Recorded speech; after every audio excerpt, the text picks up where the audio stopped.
Okay, members, we will resume.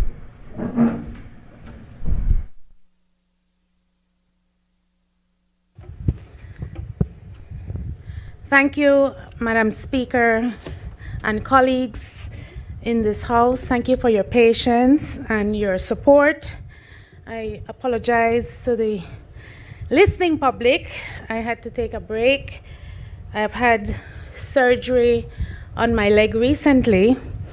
Healing, of course, in therapy, but obviously not quite ready for a long-standing day as yet. So thank you for your indulgence, Madam Speaker, and your patience. If I can resume, Madam Speaker, on the potential economic pitfalls and gaps that we on this side of the House have seen in the budget. We have been able to see some key economic pitfalls and gaps the government may wish to examine more closely. As I said before we are accused of being sinister, let me quickly remind colleagues that gaps also represent opportunities for a reset, or at least fiscal reprioritization of what is now before us. There is an over-reliance on GDP growth for debt targets. The government's goal to push debt to GDP below 50% by 2029 seems overly ambitious and vulnerable to external shocks, trade uncertainties, and tourism volatility. There is also a need to look more closely at the contraction of the primary sector, the instability of the manufacturing base, and the rural underdeployment that continues to widen inequality. The government applauds job creation, but does not address the fact that many of these jobs are part-time, low-wage, or informal. Despite the anticipation of external risk, there is no resilience or emergency fund built into the budget. The government's reliance on the pending CAT DDO facility and optimistic MCC funding continuation leaves fiscal planning exposed. Inflation is blamed on global imports, but the budget does not outline a mitigation plan to address local production, food security, or domestic supply chain strengthening. Despite a rising national security crisis marked by gang violence, drug trafficking, and domestic abuse, the Ministry of Home Affairs and New Growth Industry receives a 9% reduction in its annual allocation from $109.5 million down from $119.8 million in 2024. Plan believes, Madam Speaker, promised a substantial increase in boots on the ground and for improved working conditions for police and other law enforcement officers. Police officers often are seen working at gas stations, grocery stores, entertainment facilities, and restaurants after long shifts to support their families. This reduction signals a troubling lack of urgency on a very pressing problem. Our young people are being murdered daily. Crime is rampant. Communities are scared. Families are grieving the loss of loved ones with little to no recourse. Only $4.1 million have been earmarked for youth anti-violence initiatives. This is a token figure given the scale of the issue and the government not on addressing youth crime, but more importantly, investing in our younger citizens. The allocation for the judiciary is slashed from $13.1 million to $11.1 million, limiting its capacity to address backlogs and ensure timely justice. The Auditor General's Office sees only a slight increase to $2.56 million without capital allocations for audit modernization. Funding for the Integrity Commission remains flat. The public financial management ecosystem remains outdated, and there is no mention of enabling legislation or digital systems to automate frontline services. Fuel excise taxes remain high at $226.7 million. This burdens consumers and business owners, especially as international oil prices have dropped and no adjustments are being made to reflect the global trend. The housing sector continues to be deprioritized. The recurrent budget for the Ministry of Infrastructure and Housing is $23.8 million, mostly for operational expenses, with no large-scale capital spending for affordable housing development. Only 100 new homes are proposed, woefully insufficient for the thousands of young Belizeans entering the workforce. Import duties on construction and materials remain unchanged, while enforcement of new building codes is likely to increase construction costs. No fiscal incentives are provided for first-time homeowners or developers or low-income housing, despite clear market demand. Belizeans remain highly vulnerable to climate change, yet the Ministry of Sustainable Development receives only $10.2 million, less than 1% of the national budget. There are no capital projects for resilience building, waste management, innovation, or marine and forest conservation enforcement. The absence of climate adaptation fund remains a glaring oversight, particularly with the increased climate volatility and extreme weather risk. The government boasted, Madam Speaker, $17 million from Bolo, claiming it would support youth and sports development. Yet, the budget for those services increased by a negligible $110,000 from $9.82 million to $9.93 million. Where are the millions? Where is the independent audit? Where is the public report on how these profits are being invested? Belizeans were promised that nationalizing Bolo would benefit the next generation. Tell us, Honorable Prime Minister, who are the primary beneficiaries and what criteria are being used to distribute these funds? I would be remiss, Madam Speaker, if I did not take a critical look at budget allocations for the Ministry of Health and Wellness. We have often heard that the health of a nation is the wealth of a nation. Our productivity increases when we have a healthy population.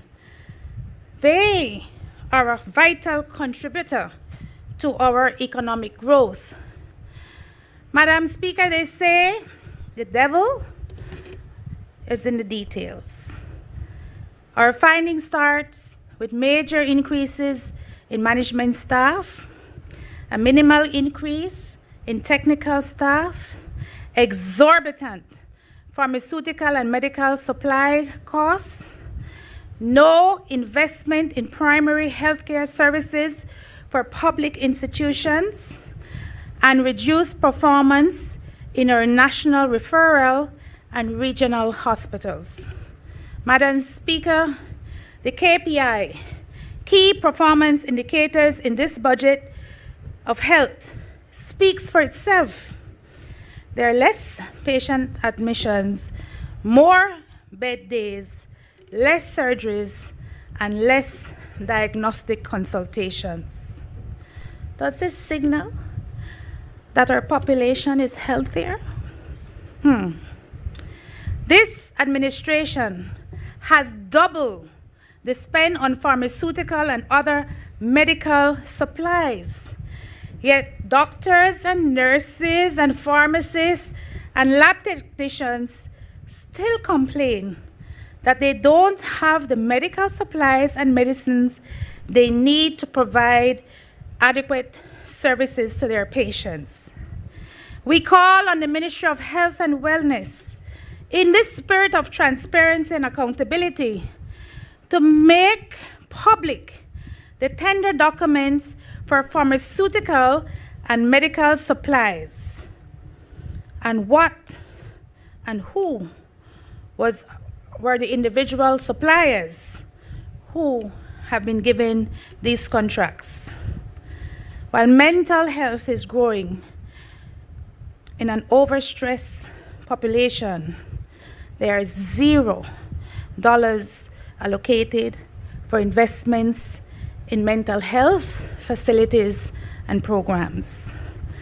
$0 allocated for the upgrade of medical buildings. $0 allocated for the purchase of equipment.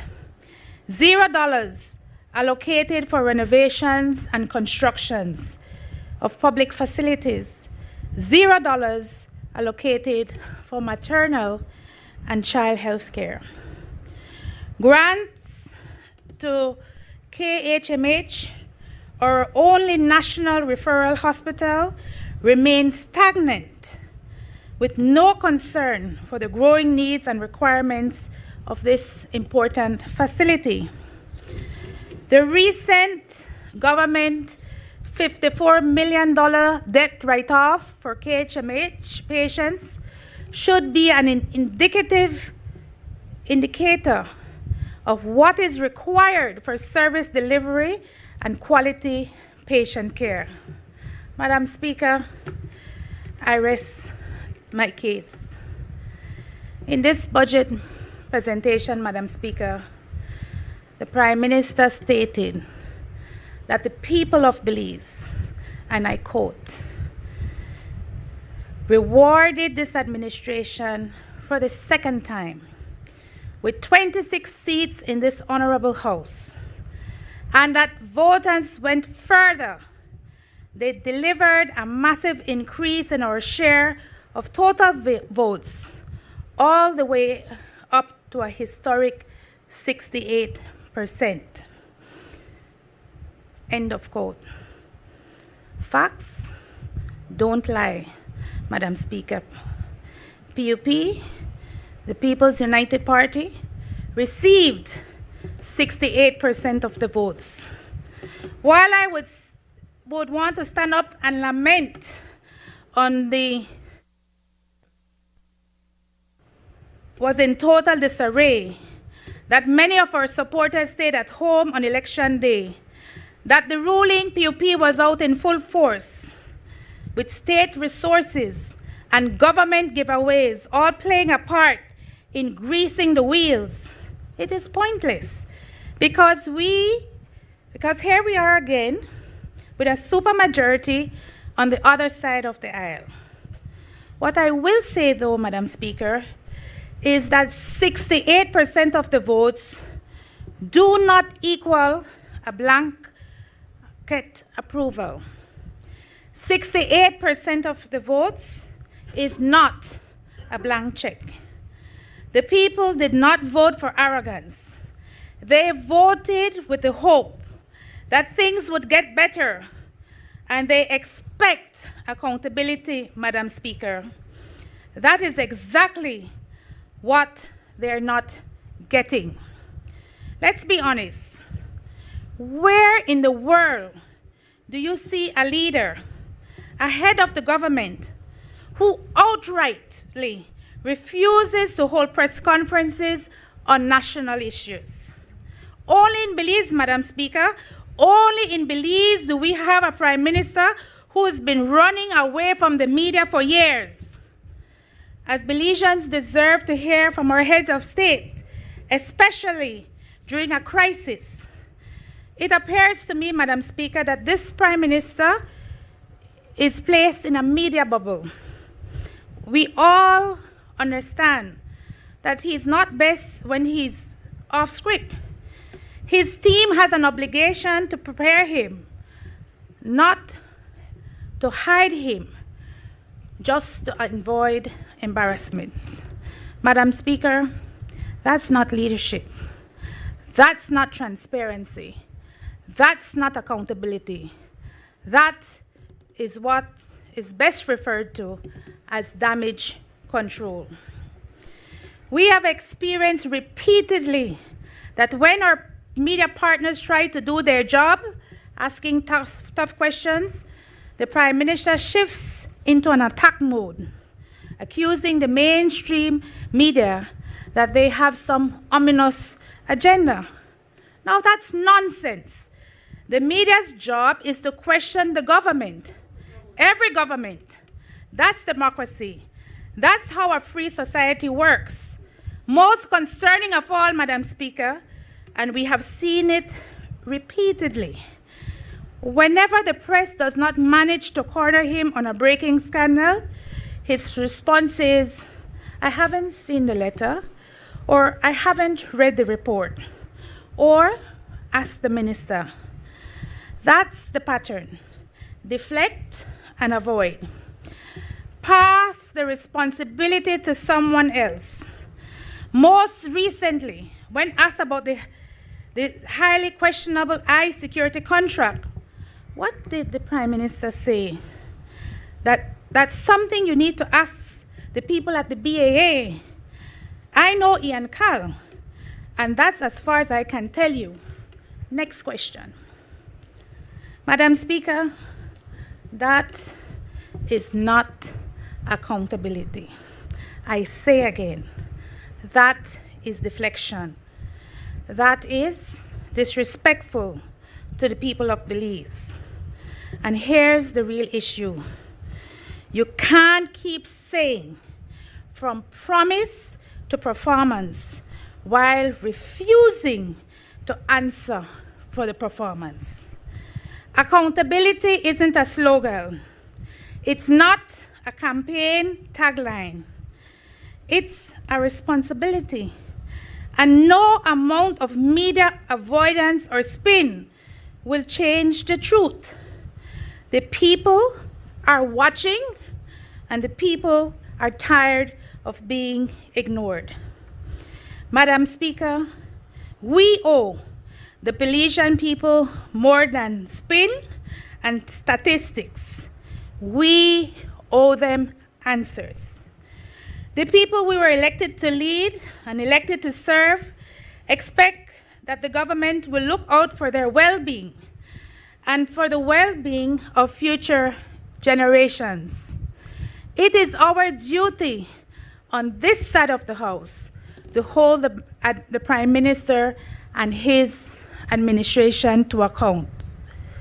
Before closing, Madam Speaker, I wish to urge the government to act with some urgency to review the recommendations brought forward by the PCC, the People's Constitution Commission.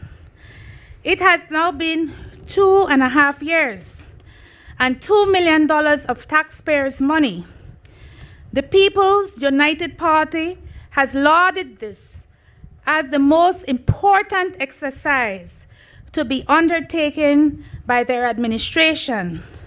So let us treat it with the respect and exigency it deserves. Let us begin the work of redistricting that is now overdue. Let us begin the dialogue on the much-needed electoral campaign financing reform.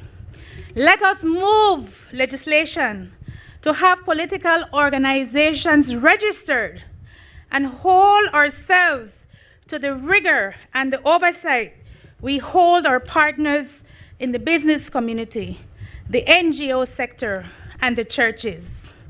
The pillars of our democracy have been severely weakened, and it is high time, Madam Speaker, that we took the necessary steps to fix it.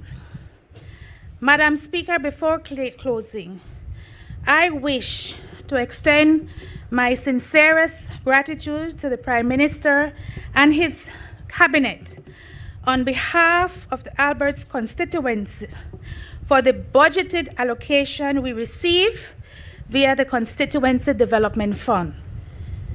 These funds have been used for community projects, community outreach programs, the Albert Work Program, educational support, skills training, medical assistance, food packages for the elderly, housing repairs, funeral grants, small business startups, and to bridge the gap wherever there might be an urgent need.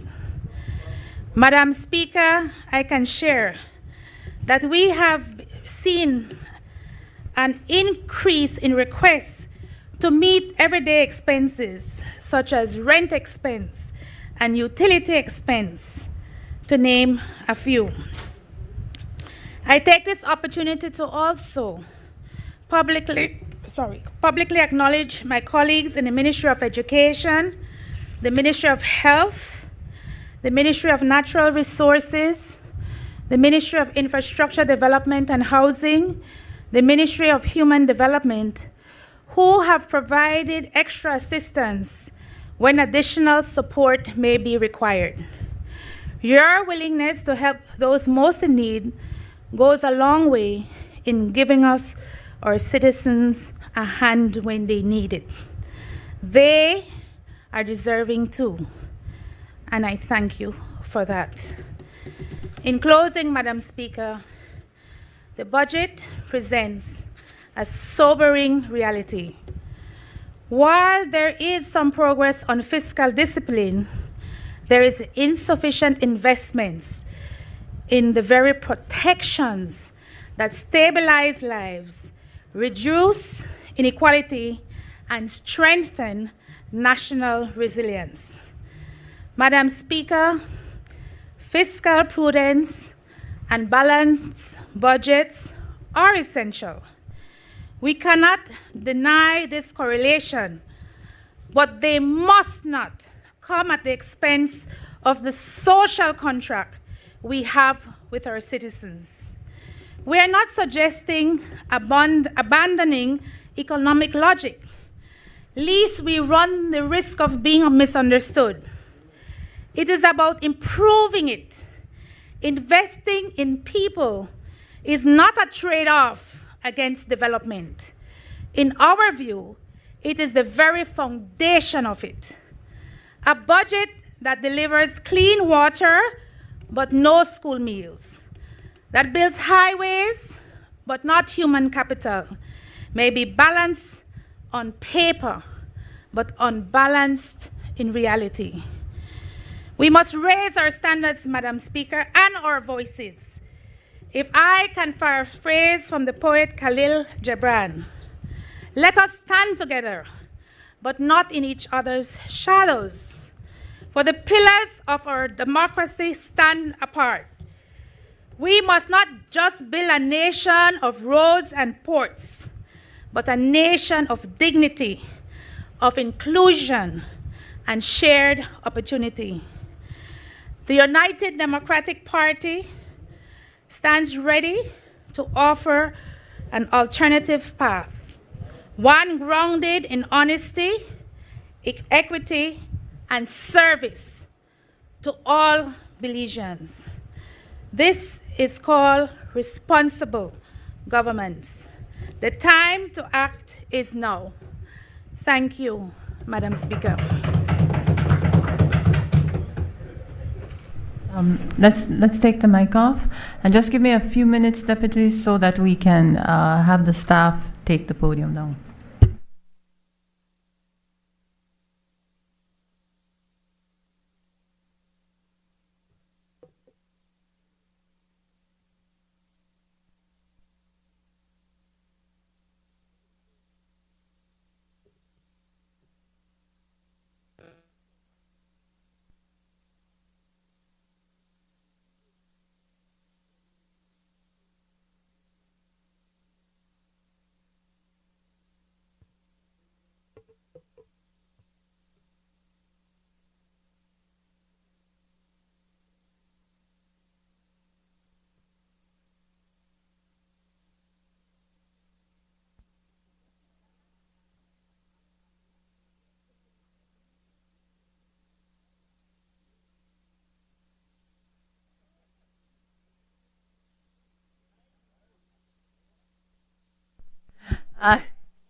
Members,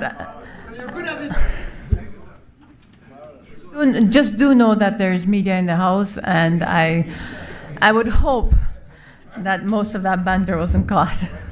It's okay. Thank you, Member for myself. I now call on Deputy Prime Minister and Member for Lake Eye. Thank you, Madam Speaker. It's been a hell of a day. Yeah, just to start, I was telling the member from Freetown that usually by now we are already through and eating in the back and breathing a little easier. Where do I start? Let me say that I first got elected to this house in 1998. That's 27 years ago. I have not been here for 27 years, but over 20 years, 23. The member for Freetown reminds me, and if you add the amount of years that he's been here, and the Prime Minister have been here, and I've been here, you're looking at about 75 times we've been here. This is the first time that we have a female leader of the opposition presenting the official opposition response to the government's budget, and I would like to congratulate the member for Alberts for that.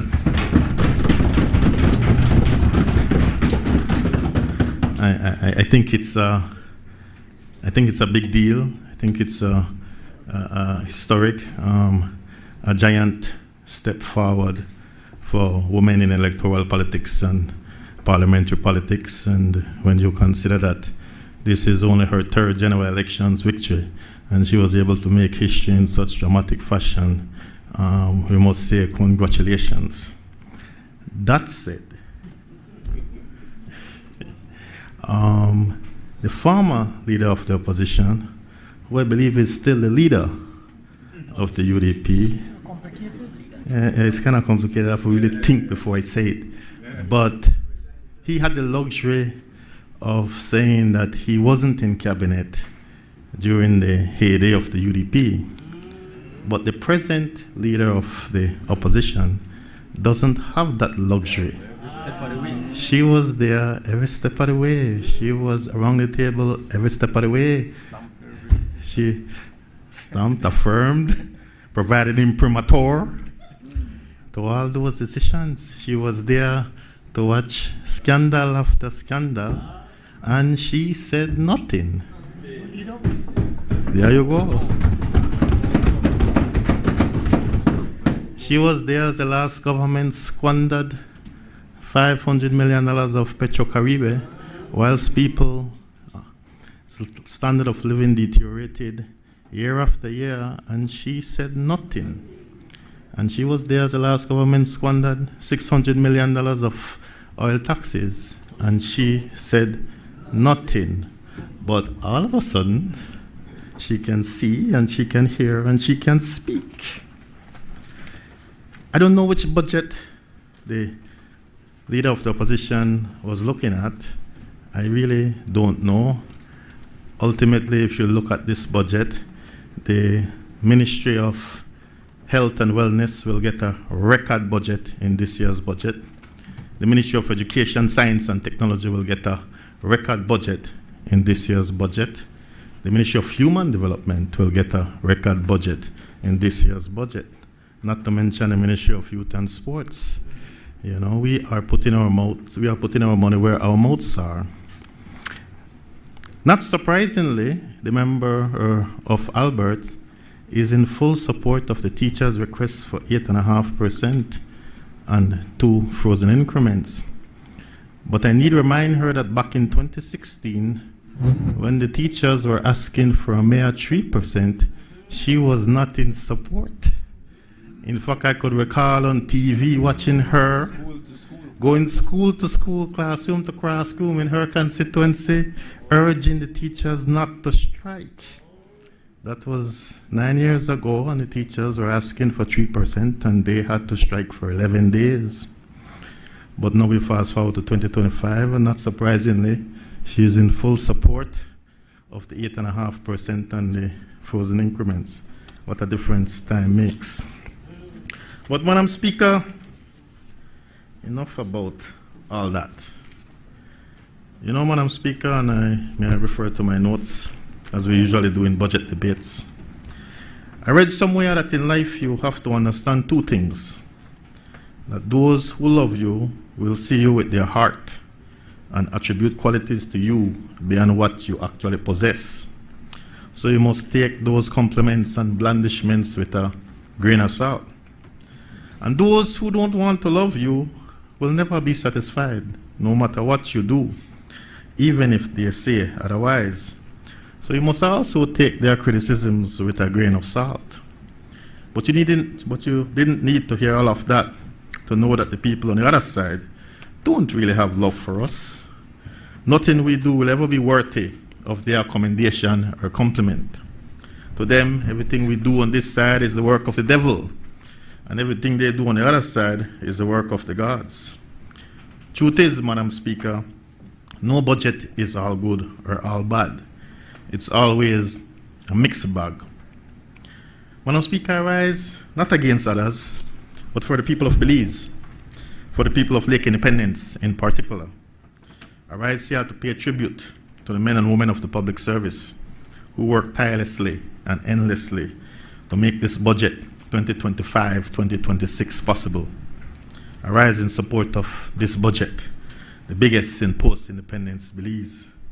$1.78 billion, $303 million for the Ministry of Education alone, $181 million for the Ministry of Health and Wellness, $116 million for the Ministry of Home Affairs, $84 billion for the Ministry of National Defense, $698 million for wages, salaries, ex gratia payments, and pension for our teachers and public officers.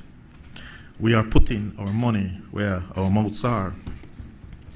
You know, Madam Speaker, we take a lot of things for granted today when unemployment is the lowest it's been in all our lives.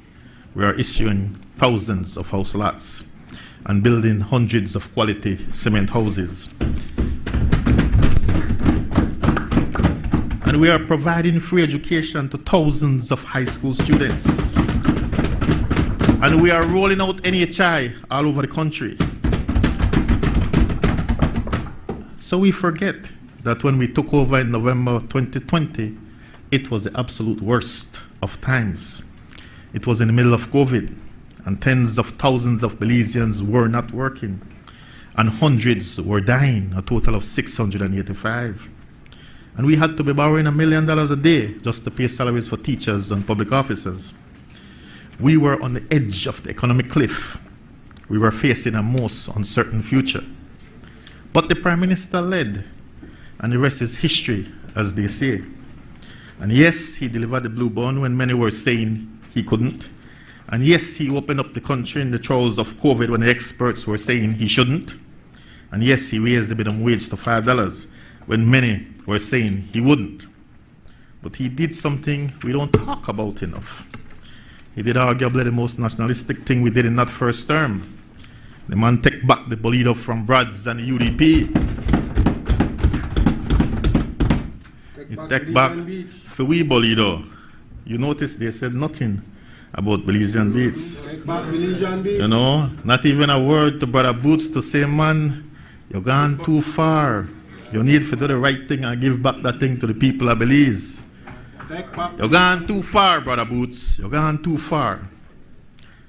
We take back the Bolo, and that has brought in $17 million in profits in just 1 year. That's the kind of insane profits that Brads and the UDP were taking home each year. 17 million a year for 12 straight years, and not paying no business tax, not paying no tax. Do the arithmetic. That's over $200 million in profits these guys were raking in. That's wealth untold for every unborn child, every unborn children of these families for generations to come. You know what the people of Belize could have done with that? You know how many more houses we could have built? How many more students could have gotten free education? How many more persons could have gotten free health care? How many more hospitals we could have built? How many more schools we could have built? 8.5, right? There you go. And who knows, and you know all too well, who was the minister responsible for Bolido back then. When those kinds of atrocities happen, like the decision to give Brads the Bolido, you know how it goes, sir. We've been here long enough to see it over and over again. When those kinds of atrocities happen, like the decision to give Brads the Bolido, it's the people of Belize who loses. But when we make those decisions like the Prime Minister and the Cabinet did, to take back the Bolido, it's the people of Belize who wins. All the people of Belize. We now have money to take NHI all over the country. We now have money to expand the sports budget. That's when we are at our best, taking care of the people who need our help the most, living the George Price Creed, the social justice ideal. It's the fundamental difference between the People's United Party and the UDP. We haven't been perfect, but we've tried. And that brings me, Madam Speaker, to the matter of the salary adjustment for our teachers and public officers. I left the meeting with the Junt at the evening of Tuesday, May 13th, feeling heady that we had presented a proposal that we felt could work. We had avoided a breakdown in talks. We were headed in the right direction. Then I woke that night feeling a certain unease. This wasn't going to be easy. These kinds of things are never easy. It's a journey. It's about how you reach a place that we can all be comfortable with, at a rate that's acceptable to all. And that's the challenge, the pace, the speed of delivery of change. Henry Kissinger once said, any deal means making compromises on both sides. If both parties are not happy, that means it's a good deal. Last Wednesday, May 21st, we formally presented in writing to the Junt the proposal after Cabinet had accepted it. You all know the contents of that proposal, but I'll repeat it here for the benefit of all. Cabinet approved the execution of the General CBA framework to commence on June 18th, 2025, or any other date agreed upon by the parties. Cabinet approved the retroactive disbursement of funds to meet transfer grants due and owing, as agreed upon in the CBA of September 2021. Cabinet affirmed its commitment to an increase in minimum wage to $6 in accordance with our Plan Belize 2.0 manifesto commitment. Such an increase to come after the requisite engagement and consultation with all relevant stakeholders. On the matter of the request for salary adjustment of 8.5% and 2 frozen increments, Cabinet approved a 3% salary increase starting October 1st, 2025, an additional increment at the start of fiscal year 2026-2027. So in effect, a double increment will be issued then. Cabinet also authorized our negotiating team to engage and reach agreement with the junta on the matter of the remaining 5.5% salary increase and the second increment, subject to mutual agreement on measures related to pension reform, cost savings, and revenue enhancement. Cabinet also instructed the Attorney General and the Financial Secretary to give legal effect to the government's assumption of 100% of all pensions and gratuities for teachers in grant-aided institutions effective September 2024. Previously, government was only responsible for 70% of those gratuities and pensions, but because the churches were not meeting their 30% responsibility and retired teachers were not receiving their just due in retirement, government has had to step in. And finally, Cabinet also endorsed their negotiating team's proposed comprehensive approach to future negotiations with the junta, so that we never again have to be here in protracted negotiations over salary increases. That approach will be grounded in the principles of improved quality of life and productivity. This will include, but not be limited to, discussions on a CPI, cost of living adjustment formula, income tax relief, continued land access, education scholarship opportunities, more union officers' benefits and privileges, and agreed upon performance indicators. I'll end where I started with Kissinger's quote: "Any deal means making compromises on both sides. If both parties are not happy, that means it's a good deal."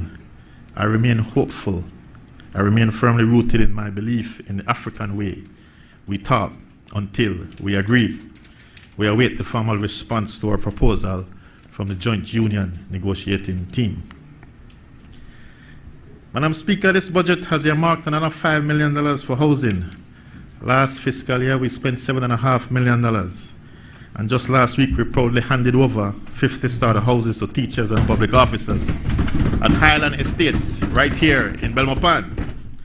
The Minister of Housing, and I'm sorry he isn't here, really outdid himself with this one. The folks got a new house with a full yard and fruit trees and paved streets. Everything, utilities, light, water, everything, internet, everything.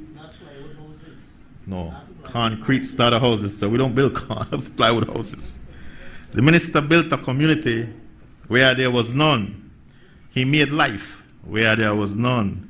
It's easy to look at a budget of $5 million for housing and scoff at that. But the benefits of a cement starter house cannot be overstated. I've told you this story 1,000 times before, that I lived as a child in a broken down downstairs on Sarstoon Street in Belize City that didn't have any running water. We had to back water from a block away. We didn't have any indoor bathroom. I had to bathe in a bar pan until the age of 12. Needless to say, I didn't like that house very much. So when the girls asked where I lived, I told them I lived at the Lovell's house, because it was a big upstairs and downstairs house. And then got shop, cement. Then got shop with oil truck and big TV and a lot of food and everything you can imagine. When the girls asked me where I lived, that's where I lived, the Lovell's house. But you all know the story. Mom's got a leased cement bungalow 40 years ago. 40 years ago to be precise. Back then she had to make a down payment of $3,500. Today you don't pay $1 except $500 for the land. 40 years ago the monthly mortgage moms had to pay was $100 a month. And today it is still $100 a month. That house changed our lives. Suddenly I felt really good about myself. So when the girls asked me where I lived, I can proudly say I live at the Cream Bungalow House at number 5 T Street, lot number 4065. You see, Mama always had a big old grin, a signature smile. She always had this optimism and confidence. And suddenly, after we got that Lee Bungalow house, I started to relate. I laughed a lot. I studied a lot. Suddenly all the dreams that I had felt real. We were moving on up like the Jeffersons. That's what a new cement house does to children who are coming from a less than ideal background and housing. It lifts them up. It gives them pride, gives them confidence.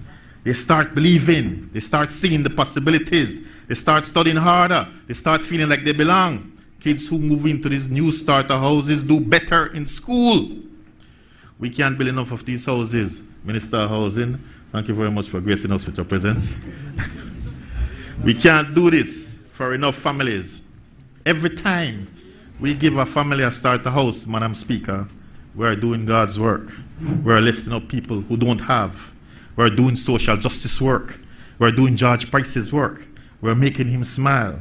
Wherever he is, we're making him smile. We are going back to the social justice roots of the People's United Party. We're doing what people elected us to do. We're taking care of the people who need our help the most. We're taking care of the people who don't have.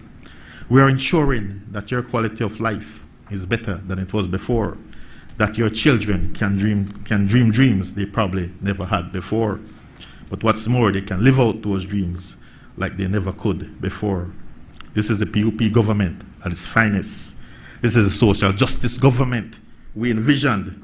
This is when I'm proudest. You see what that bungalow did for my siblings and I? What you don't see is what happened to much of the families from my own neighborhood that never got a Lee bungalow. The other day, some of us from the whole neighborhood were counting all the kids that never made it, that died before their time, that were killed way too young. And some of those children, some of whose children were also killed. It's like over 30 of the kids that I grew up with in that one Lee neighborhood who lost their lives to gun violence, lives taken away, children left to live without a father, young mothers left to raise their children by their lonesome, and some of these children eventually got killed too. It's a vicious cycle, but that's some Belize City neighborhoods for you the last 40 or so years. A maelstrom of vicious, deadly violence, broken lives from drugs and alcohol, lives lost from gun violence, hope crushed to the earth, truth crushed to the earth. But Martin Luther King Jr. says that truth crushed to the earth will someday rise again. The truth is, we are better than we've been. We are better than crime and violence. We are better than drugs and violence. We are better than the bad name we get as a people and a government. We are far better. We need to know who we are as a people, where we are and where we're going. So many are not going anywhere too fast, Madam Speaker. The drugs, the violence, the alcohol are wreaking havoc in our communities. And in many instances, we are doing it to ourselves. We are killing ourselves. We must stop. We have to stop. We are dishonoring all those who came before us, who sacrificed and endured so much so we could have this little haven called Belize intact. We cannot afford to lose any more of you. The world is too different for a small nation to rise if it's young and strong and gifted or dying. Put all that charisma and good looks and charm and courage and brains to better use, young men. You're better than this. We are better than this. When I speak of this budget is about unleashing the power in you, the spark to set you going in the right direction. The numbers are great, but our number one asset is our people, the hard-working man and woman in this here country, the creative man and woman converting raw materials into income-earning ideas, the many who feed their families from the street side. This is your home. This is your paradise. Treasure it, nurse it, caress it, fight for it, wage war for it. Stop leaving it for others to steal it. This is what Father God has blessed us with. Madam Speaker, this is the time of the young. The jobs are there. Free education is there. NHI is there. Land is there. Housing opportunities are there. You want to start a business? Go to Beltrade. There's an awesome array of support services there. This budget has $3.9 million for them to continue their work, to help young entrepreneurs to start and register their businesses, as they did in Mullins River and Gales Point, Manatee recently, in conjunction with MIDH.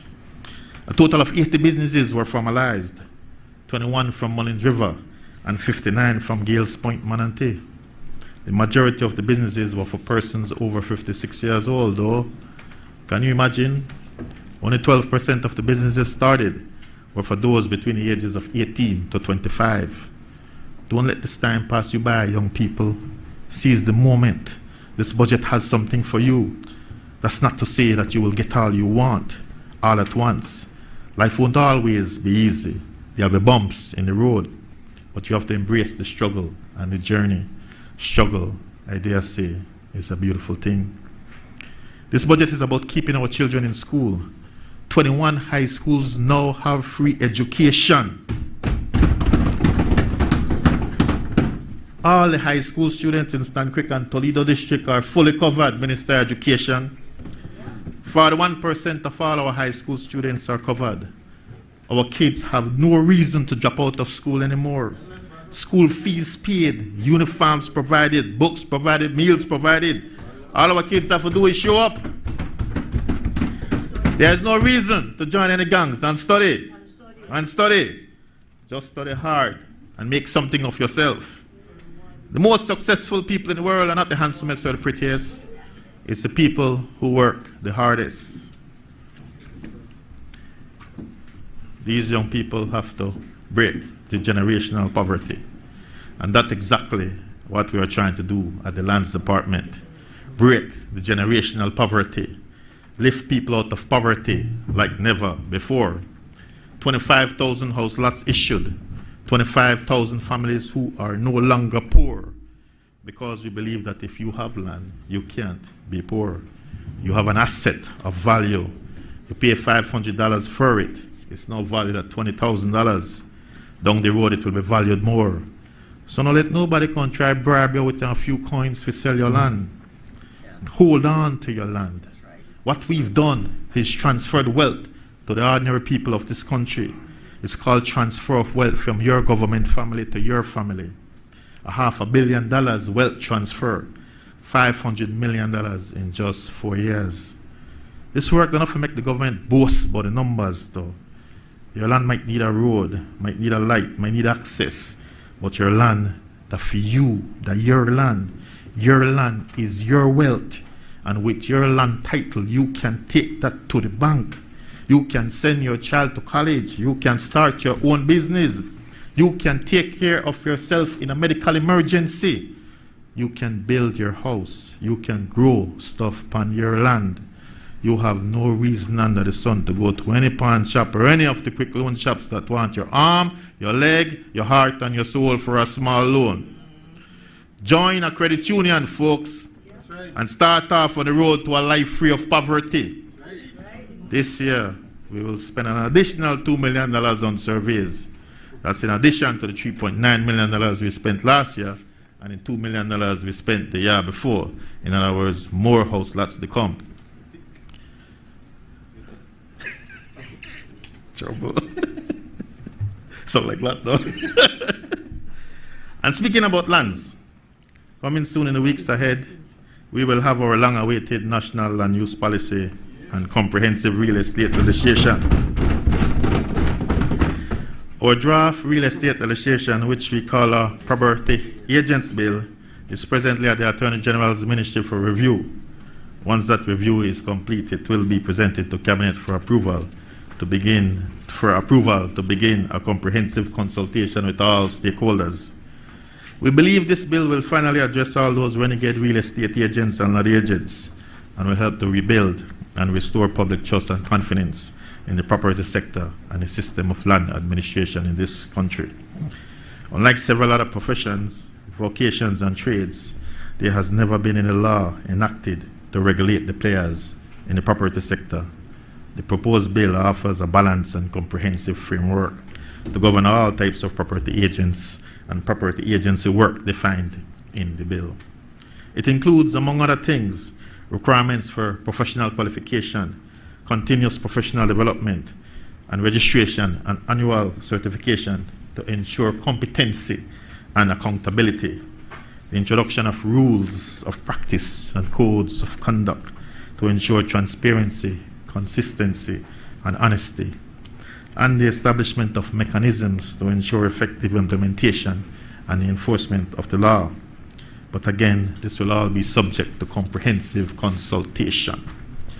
As it relates to the National Land Use Policy that did undergo comprehensive countrywide consultation, We consulted for almost a year and went to almost all districts to ensure that the process was inclusive, because we believe land to be everybody's business. We should be taking a draft policy to cabinet early this next month. We can't take these decisions about how we use land lightly, and we have done so for way too long. The decisions that we make about land use shape our social fabric as a nation, as cities and towns and rural communities, as we ensure that there are spaces to congregate and socialize, to connect with nature, to exercise and play ball with our neighbors, especially in this digitally connected but physically disconnected modern world. Land is the most critical and valuable resource for any development to take place in this country, and the decisions we make on how we use our land now will have far-reaching implications for the sustained growth of our economy. To ensure that our people are prospering, our ecosystems such as coral reef and mangrove forests are healthy, and our land is resilient to hurricanes and the ever-looming existential threat of climate change. I often repeat this line: we didn't inherit this land from our ancestors, we borrowed it from our children. It's important that we leave it better than we found it. That work is now complete and ready to go to cabinet. Madam Speaker, as it relates to my other portfolio responsibility, petroleum, last year we produced 146,388 barrels of oil. That's a far cry from the 1.6 million barrels we produced 15 years ago, and the $111 million we collected in taxes and royalties in 2011. As it stands, U.S. Capital Belize Corporation is planning a seismic survey program to commence in December 2025. Belgeo Limited is currently drilling the Paraíso #1 exploration well on Prospect 1, located near Paraíso village in Corozal. Viva Energy is currently drilling the Valley of Peace #3A exploration well on Prospect 3, located in the Valley of Peace village in Cayo. FCRL is planning a re-entry and testing program for the South Canal Bank wells to evaluate the commercial potential of the South Canal Bank heavy oil discovery. Baker Oil is currently carrying out geological reconnaissance of the licensed area, and B&E is carrying out interventions to optimize production and extend the life of their oil fields. We are hoping that when we come back to the House for next year's budget debate, we can give some sweet oil news. We are hopeful. To my constituents, the people of Lake Independence, the people who have stood with me through thick and thin, I can't thank you enough. Every election you keep outdoing yourselves, record after record after record. I don't know what's next. I really don't know what's next. Remember for me talk. All I know is that this journey is not mine alone. It's about our family, our Lake High family. That's second to none. My executive, that's second to none. My campaigners, that's second to none. My voters are just the best there is. They keep believing in me, and so I must keep pushing as hard as I can, for as long as I can, for each and every one of them. When you see them, you see me. And when you see me, you see them. That's not a slogan. That's as real as it gets. It comes from somewhere deep inside. How else can you explain any of this? Our era is looking up, Madam Speaker. Looking better and feeling better. We're not reached there yet, but we go correct. But I don't do it alone. We are a team on this side of the House. Prime Minister has been with me since my very first day in politics, 31 years ago this month. That's a very long time. When I told my son that recently, the man said, "Oh, all that." His support, the Prime Minister. No, not going to happen. His support, the Prime Minister's support, has been unwavering. The Minister of Infrastructure Development and Housing, man, do the flat out, give us love. The streets, the houses, what can I say? Don't stop. The former Minister of Education has been too kind. The people of Lake Independence have been well spoiled. The new Minister of Education has promised to give even more. The Minister of Health. I don't talk to the bad. I don't talk to the bad. It's a tall act to follow. The Minister of Health, you always answer the bell. I can't thank you enough. I don't see the man. Okay, I'll see you. I have to see you, Papa. The Minister of Human Development, past and present. The work you do is indispensable to us. Just know where the conversation grocery bags real soon. I see the budget. I see the budget. A nice, nice budget. The Minister of Police, you do your best for us, despite the challenges. The Minister of the Public Service, you have always been there for us. Don't stop, sir. The Minister of Tourism, now Sports and Youth, we will be calling on you. You've always been there when we call. Again, Madam Speaker, this budget is good for Lake High. I was going over some old, and I'm wrapping up now, Madam Speaker, because, there's a lot more speakers to come. I was going over some old budget speeches, and I came across some lines of a few years ago that I think remains instructive for us in leadership today. We on this side inherited some circumstances that would have wronged the meek and tame of heart, but our leadership transcended the circumstances, and now we are on the cusp of greatness. But the moonlight of memory reminds us that our power comes with an awesome responsibility to lead, ever so humbly, inspirationally, and with a fierce commitment to the people.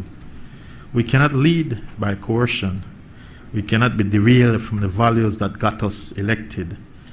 Elections are not a vote of thanks. They are votes of confidence. The people have placed an awesome trust and confidence in us. We must honor that trust. It cannot be that independence was about building a kind of society in which we have a tiny few with everything and a huge majority with nothing. For us to perpetuate that state of affairs, that which we inherited, would be the ultimate act of betrayal. This budget, Madam Speaker, is a stride in the right direction. It is about empowering those who have been landless and jobless and houseless and listless for way too long. I support this budget for fiscal year 2025-2026. Thank you. I recognize the member for Freetown.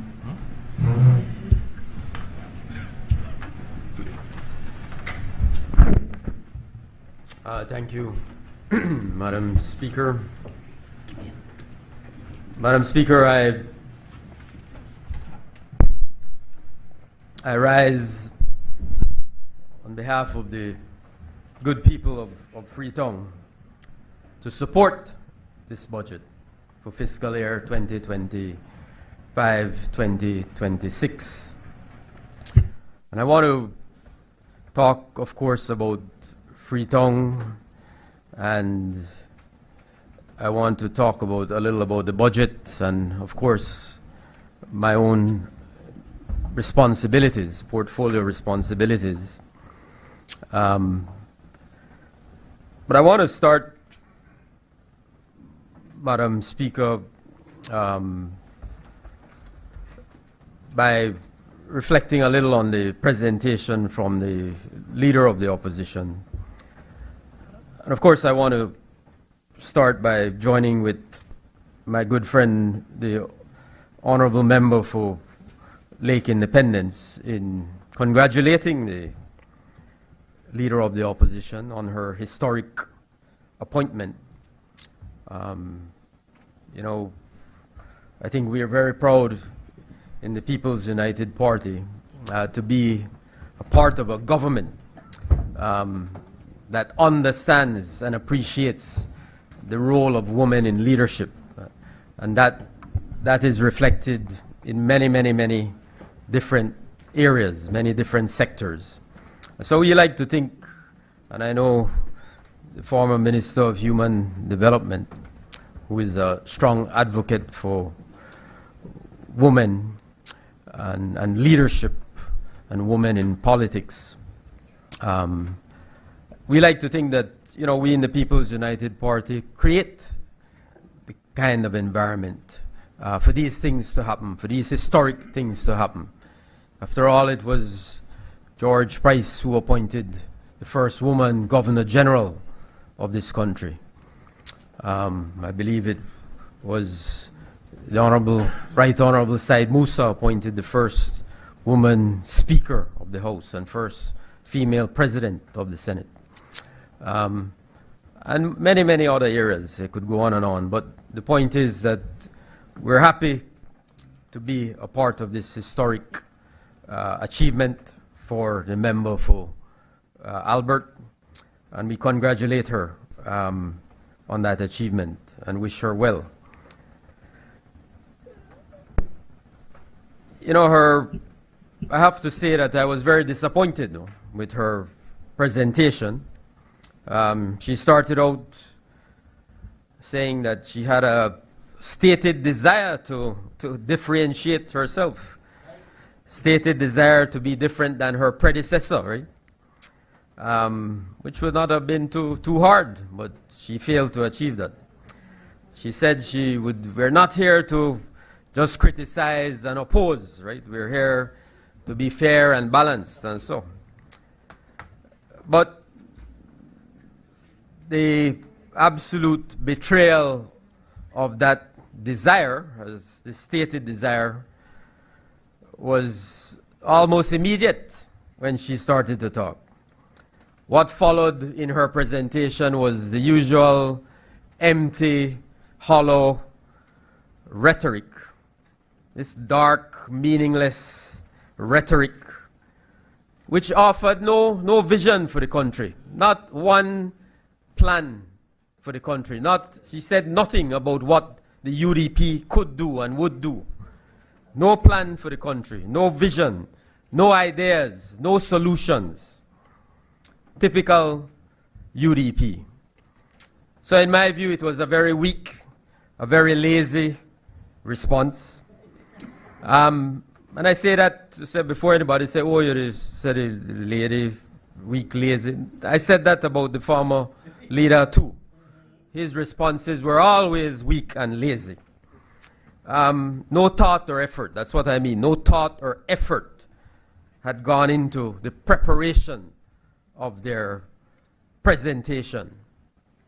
Just lot of Googling, lot of Google. You could say lot of Google thing extracted and paste, lot of cut and paste of Googling.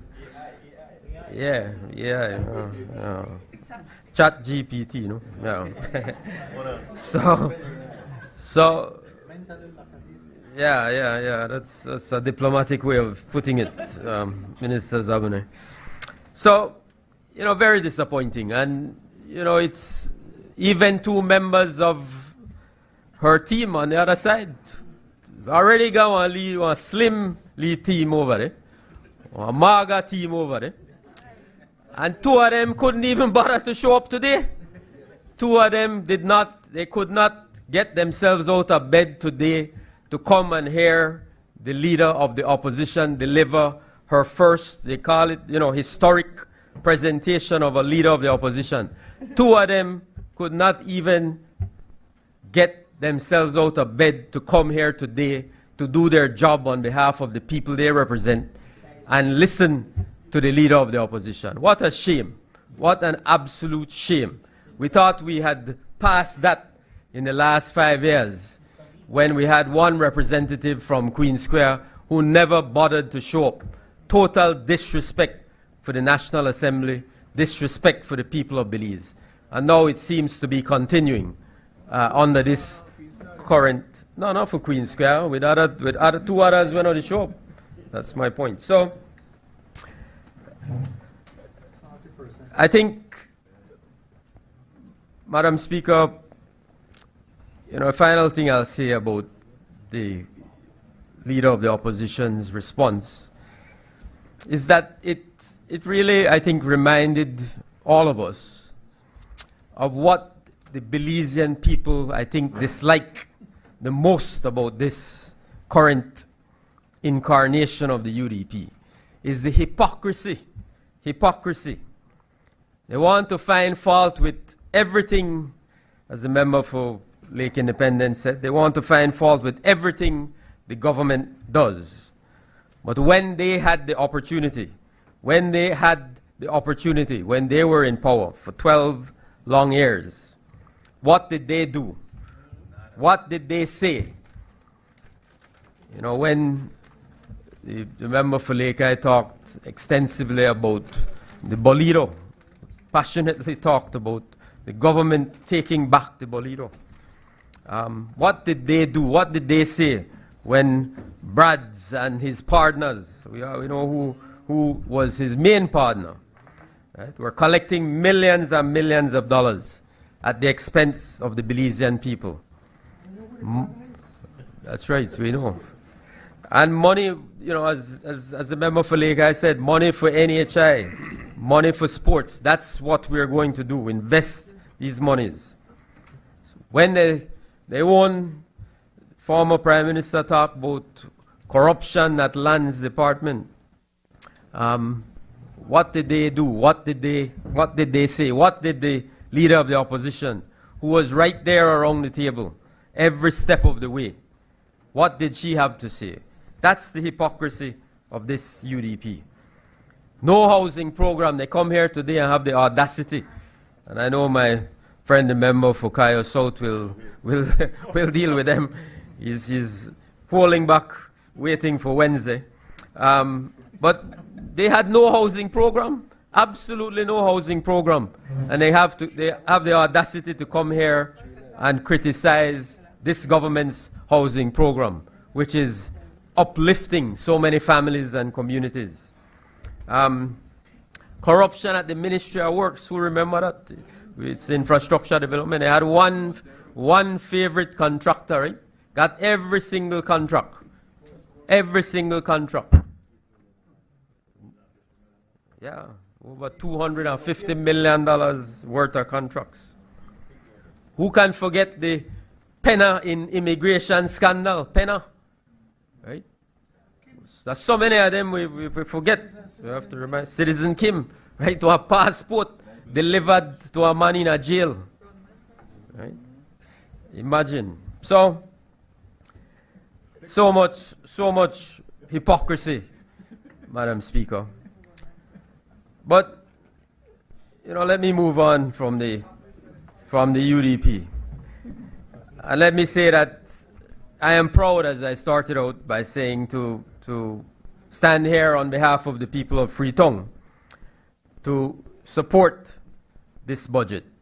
It is because of the people of Freetown that I have the honor and privilege of standing in this honorable house. And I want to thank those ladies over there from Freetown. I want to thank them for their support. They came on their own, but I'm very, very happy to see them. And I'm very, very proud to have received their support for more than 20 years in the Freetown constituency. Yeah, we have a few of you voting Freetown. You know, I want to thank them for their support, for their confidence, for their loyalty, for their kindness, for their friendship. You know, and the people of Freetown have been very, very kind and gracious to me. On March 12th of this year, a little over 2 months ago, the voters of Freetown once again, for the 6th time,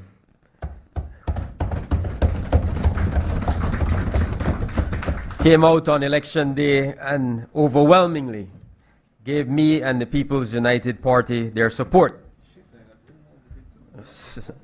We were humbled, Madam Speaker, after both sleep about this, because I was telling the Deputy Prime Minister, the member for Lake, you know, I finally entered the 90% club, right?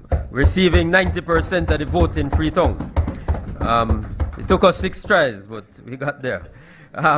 So it's a great honor and a great responsibility comes along with that. And I understand very clearly that the people of Freetown were voting for a continuation of the work started over the last 5 years.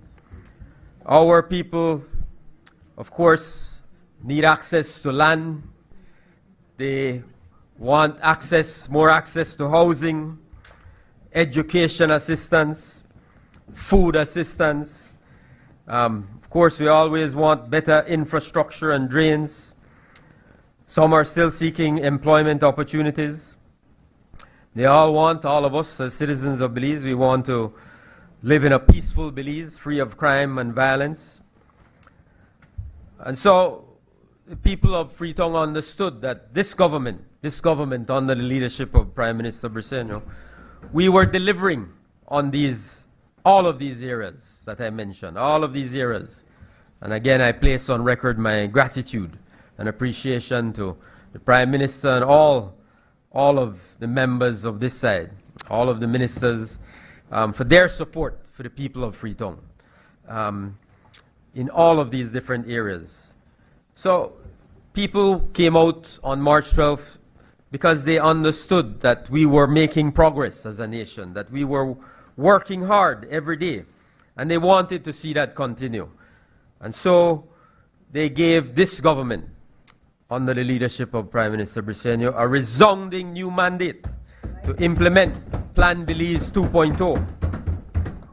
They want to see us build on that strong foundation of Plan Belize 1.0, which achieved, we've talked about it, and the budget reflects that. It achieved economic stability, economic growth, poverty reduction, historic poverty reduction, increase in the minimum wage, drastic reduction in the public debt to 61% from 132%, unemployment under 3%, record low levels, unprecedented access to land under the Deputy Prime Minister, magnificent, as I said earlier, life-changing starter homes under the Ministry of Infrastructure, Development and Housing, investments in education through our Education Upliftment Project, our scholarship assistance programs, our National Healthy Start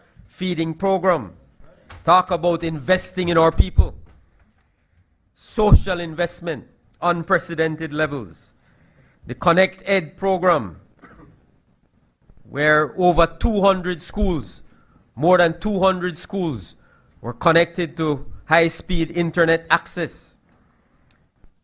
Rural communities, rural development, unprecedented development under the former Minister of Rural Development, now Minister of Education. Unprecedented investment and development in those areas. We talk about crime, and yes, we understand the need to address crime in a comprehensive way, and that is what this government is doing. But let us understand that it is under this government over the last 4.5 years that we have attacked crime in a targeted, focused way to reduce crime. We have reduced crime in a meaningful way over the last 4.5 years. A lot more work to do. That's an ongoing challenge, daily challenge. But the Minister of Home Affairs has done a good job. Tourism has been booming. Tourism booming. We feel it in every corner of the country, every sector of the country. We feel it.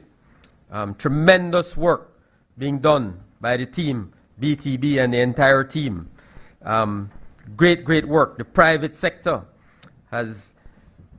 they feel the confidence. They feel confidence in the future of Belize. The future of Belize's tourism product.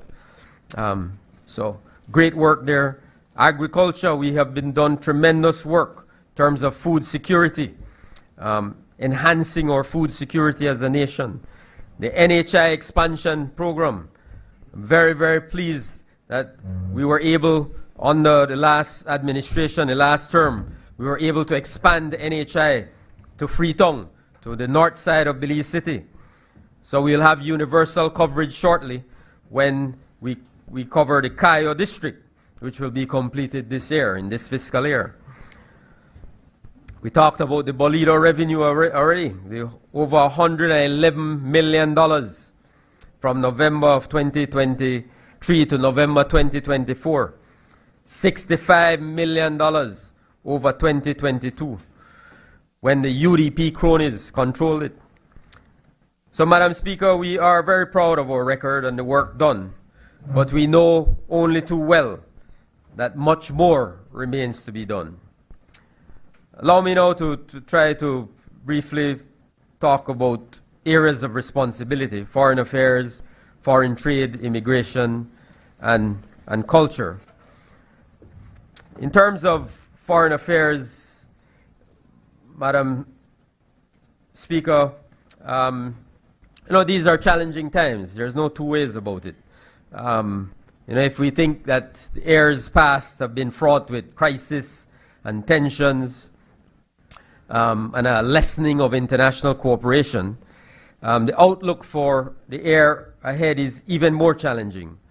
Globalization, interdependence, once viewed as drivers of progress, are now threatened, leaving many countries, especially small countries, small states like Belize, vulnerable to the national policies of other countries which have global impact and the weakening of multilateralism and the rules-based order. So these global developments have real-life impact here at home, and the Ministry of Foreign Affairs and Foreign Trade is tasked with ensuring that Belize's interests are protected and promoted. So our foreign policy, Madam Speaker, has to be principled, it has to be strategic, it has to be pragmatic, and it has to be driven by the national imperative for sustainable development in support of Plan Belize 2.0. Obviously, safeguarding Belize's sovereignty and territorial integrity, the final peaceful settlement of Guatemala's claim, continues to be our #1 foreign policy objective. Sustainable development, human and national security, human rights, climate change, trade and investment, these are all pillars of our foreign policy, at the forefront of our foreign policy. Belize always has a vested interest in an international system that is fair and equitable, in a system where rules are made and respected by all countries, and where countries cooperate and coordinate to address global challenges. The Ministry is continuing, Madam Speaker, to expand its diplomatic outreach, establishing relations with non-traditional partners. Over the last year, we have established diplomatic relations with Burundi, Kyrgyzstan, Samoa, Namibia. This drive will continue into the new fiscal year, when we look at the Middle East and Europe and Asia and Africa for expansion of our diplomatic footprint. We have deepened bilateral relations and participated in several joint commissions to agree on new cooperation projects, including with Panama, Japan, India, Brazil. Last week, I co-chaired the annual Belize-EU Partnership Dialogue, which is aimed at strengthening our partnership in areas of mutual priority, including trade, development cooperation, and integration. In the coming year, we expect to pursue new economic opportunities with El Salvador, Mexico, Taiwan, and the European Union. The UN development system has been a strong partner in Belize's development. We are looking into strengthening our presence in Europe to facilitate closer engagement with the UN system, including the specialized agencies like the World Trade Organization and others. We continue to work to improve the mobility of the Belize passport to ease travel for leisure and business. We have concluded visa waiver agreements with Benin, with Belgium, with Luxembourg, with Netherlands. For diplomatic passport holders, we continue to lobby for a Schengen visa waiver for all Belizean passport holders, and we will continue to pursue visa relaxation agreements with other countries. The Ministry is also spearheading the campaign for Belize's first ever candidature to the Council of the International Civil Aviation Organization.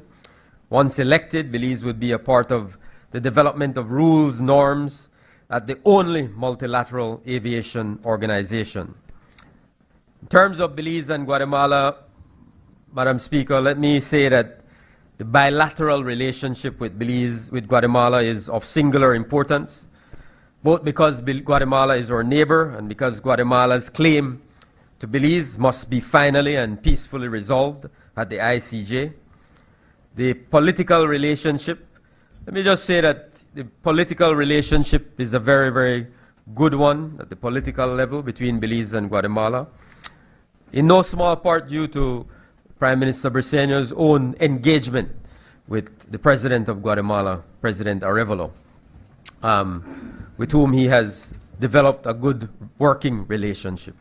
So that has been very important to us. We've renewed that relationship with a mutual focus on trade and business opportunities. I think in both our nations we understand that Guatemala is not going anywhere, Belize is not going anywhere. We have to learn to work together, to live together for the mutual benefit of our two peoples. So that is the approach and attitude we have taken. Last year, Prime Minister Briceño led a delegation of both government and private sector members to Guatemala, where we had high-level meetings with the government, with President Arevalo and ministers of his government, as well as private sector, extensive private sector engagements, which are already beginning to reap the fruit because of those engagements.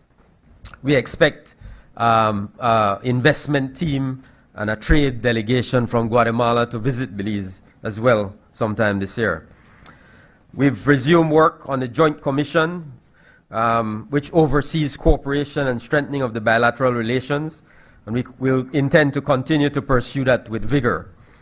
On the ground at the western and southern borders, serious challenges persist, which the ministry manages with a view to ensure that Belize's sovereignty and territorial integrity are safeguarded and respected, and that tensions are minimized. It's also the ministry's role to keep our international partners apprised of the situation along the border and also in our maritime spaces, particularly, of course, in the Sarstoon River, to enlist their support for Belize. So, you know, we take these matters serious. There is no greater duty and obligation than the protection of our territorial integrity, our sovereignty, vitally important. The OAS office in the adjacency zone has been instrumental to the implementation of the confidence building measures between Belize and Guatemala, and to implementing projects which contribute to the development of the border areas and build goodwill among the residents. We, in terms of the ICJ, I can report to the Belizean people that, as you know, in both countries, Belize and Guatemala, people went to the polls by way of referendum, a referendum in each country, and approved this process that we are now following. Both countries have made their written submissions to the International Court of Justice. Where we are now is that we are awaiting the court setting a date for the oral hearings before the International Court of Justice.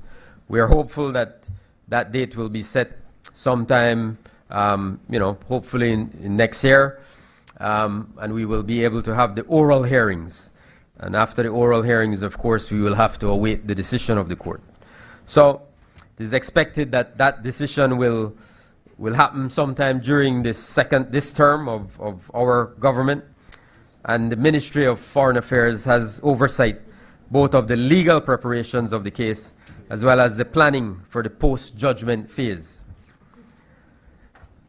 Regionally, Madam Speaker, our active involvement and alliance building through CARICOM, SICA, OAS, CELAC, the UN, Commonwealth, all of that enables us to ensure that Belize's interests and our priorities are taken account of in global decision-making on climate change, sustainable development, development financing, fair and equitable terms of trade. So very, very important responsibility. So continued investment in our diplomatic service ensures we are not only present, but that we are visible and that we are effective. CARICOM integration has been a cardinal point of Belize's foreign policy. CARICOM's coordination of common foreign policy positions continues to be a strong and durable foundation for our international engagement and effective negotiations, and a bulwark in these turbulent times. Situation in Haiti continues to be of great concern to all of us in the region, and certainly for us here in Belize. Again, Prime Minister Briceño's voice has been a very loud and clear voice in CARICOM, around the table. I have been with him many of those meetings where we have discussed this very sad, tragic situation in Haiti. You know, Belize is fully committed to being a part of finding a solution to what is taking place in Haiti through CARICOM. As you know, we have committed to deploy our troops into Haiti at the appropriate time. We already had 2 officers there. They have returned home. We continue to monitor the situation. It's rapidly deteriorating security situation. But we are and remain committed to supporting Haiti, and to do so through CARICOM and through the Eminent Persons Group and through our own advocacy with international partners. Whenever we meet with the Europeans, the Americans, anybody, we always make sure that we have Haiti on the agenda. Integration with Central America continues. We are pursuing observer status in the Central American economic integration. We are almost there. I think almost every hurdle has been cleared as a path to identifying potential points for economic cooperation and convergence. Next year, Belize will once again hold the presidency pro tem of SICA, with the opportunity to shape the regional agenda. In terms of foreign trade, I'll just make a few points because my colleague, the Minister of State, the member for Belize Rural North, will speak in more detail about foreign trade. But certainly to make the point that, you know, global trade over the last 5 years has experienced a lot of challenges. We've seen, obviously, coming out of COVID, obviously a lot of protectionist measures, you know, a new volatile policy environment. So global trade is undergoing profound tests and changes. And the government of Belize remains steadfast in our commitment to expanding market access for Belizean products, reducing trade barriers, deepening regional integration. We are also spearheading efforts to strengthen trade facilitation through targeted support from the CDB, Caribbean Development Bank, and the Inter-American Development Bank, the IDB. Through these partnerships, we are implementing institutional and digital reforms to modernize our trade infrastructure, streamline customs and border procedures, improve the efficiency of trade-related agencies, reduce the cost and time associated with moving goods across our borders. These efforts are aimed at building a more competitive and resilient trade environment that supports private sector growth and regional integration. We have moved strategically to secure the CARICOM market, pursuing bilateral trade agreements with El Salvador, which will open new opportunities for Belizean exports, including grains, seafood, meats, fruits, juices, vegetables, honey, and oils. In return, Belize will grant market access to select Salvadorian goods, such as textiles and pharmaceuticals and construction materials. We're also making strategic progress in expanding our PSA with Guatemala. This includes close collaboration with the private sector to facilitate the export of goods that already enjoy duty-free access under the existing agreement. In the coming year, we want to begin trade, Madam Speaker, negotiations with Honduras and secure CARICOM endorsement of the Belize-El Salvador PSA. We also expect that additional access will open for Belizean shrimp in Taiwan, in the Taiwan market, under the Economic Cooperation Agreement. And the Ministry will be intensifying its efforts to expand access to the Mexican market for additional products. We're working diligently to close the national trade deficit by increasing our exports into CARICOM, Belize's third largest export market. you know, as I said, Madam Speaker, in terms of trade, you know, obviously the shifting U.S. tariffs and trade policies can affect the predictability of our export access. So it's even more urgent for us here in Belize to strengthen our regional trade ties by deepening our integration with CARICOM and Central America. We are building a buffer against external shocks and laying the foundation for a more stable, self-reliant regional economy, one that creates opportunities for our producers, protects our exporters, and ensures food and economic security. So a modern, well-resourced foreign trade apparatus is critical to creating jobs, increasing exports, and building a more competitive economy. A quick word, Madam Speaker, about international cooperation. You know, the allocation of development financing does not, as a rule, take account of the inherent vulnerabilities of small island developing states like Belize. So in this context, the ministry must be assertive in advocating for Belize's access to development financing. And our entire government has been committed to that objective. So the ICC, the International Cooperation Council, has been activated, streamlining international development cooperation, improving coordination across government to root out bottlenecks, maximize benefits, avoid duplication, as well as to identify gaps. So the ICC, through its International Partners Conference Strategic Alliances, directly engages with international partners on government's development priorities and on how to improve aid effectiveness. We'll continue, of course, to seek out scholarship opportunities for Belize in all fields of education. We continue to work with our partners to empower SMEs in the agricultural sector, to improve infrastructure in southern Belize, to enhance border security. These are all projects coming on stream in 2025. Ministry, along with the Ministry of Economic Transformation, has oversight of an EU-funded project on effective and sustainable management of Belize's western and southern borders, and we are pursuing support to strengthen conservation efforts in southern Belize. In terms of the consular work, Madam Speaker, I can report that, you know, a network of consular offices and consular representatives provide consular support to Belizeans abroad, particularly in the U.S., where the largest Belize diaspora resides. In view of the heightened enforcement by the U.S. of its immigration laws, the role of our consular representatives has become even more crucial to ensure that any Belizean has accurate information and the necessary travel documentation. Any Belizean, I want to make this very clear, our government's policy is that any Belizean living anywhere in the world who wishes to return home is welcome to do so. So, Madam Speaker, the Ministry of Foreign Affairs and Foreign Trade is committed to enhancing Belize's profile as an active member of the international community. Despite our size, Belize continues to punch above its weight, providing leadership at the global and regional level on issues such as climate change, oceans governance, migration, defending the rules-based order.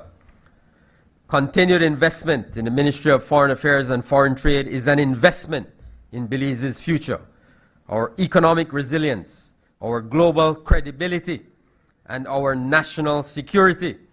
We must ensure our diplomats, foreign service, and foreign trade officers have the necessary tools and training and support they need to serve Belize. In this budget, I am happy to report, Madam Speaker, that we reaffirm that commitment. In terms of immigration, Madam Speaker, the Ministry of Immigration is a critically important ministry responsible for border management, travel facilitation, migration management. It's comprised of 3 departments: the Nationality and Passports Department, the Refugee Department, the Department of Border Management and Immigration Services. responsible for 9 ports of entry. In terms of 2024, Madam Speaker, the Nationality and Passports Department partnered with the International Organization on Migration, IOM, in its legal identity mobile hubs. This allowed the department to extend its services to people who may have had some limitation to visiting the office during normal working hours. The local hubs served more than 2,400 individuals and generated more than $200,000 in revenue.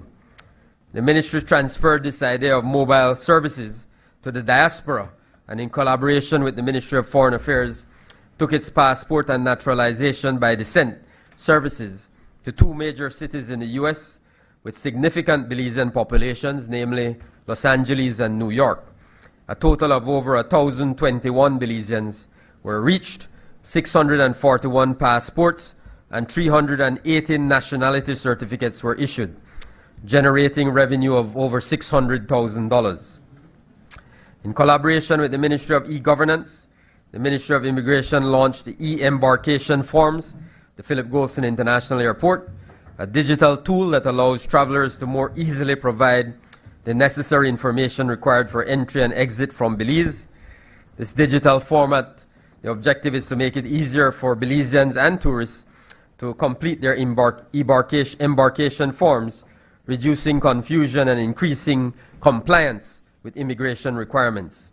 Speeds up the process of traveling, reducing waiting times, improving the overall efficiency of immigration services.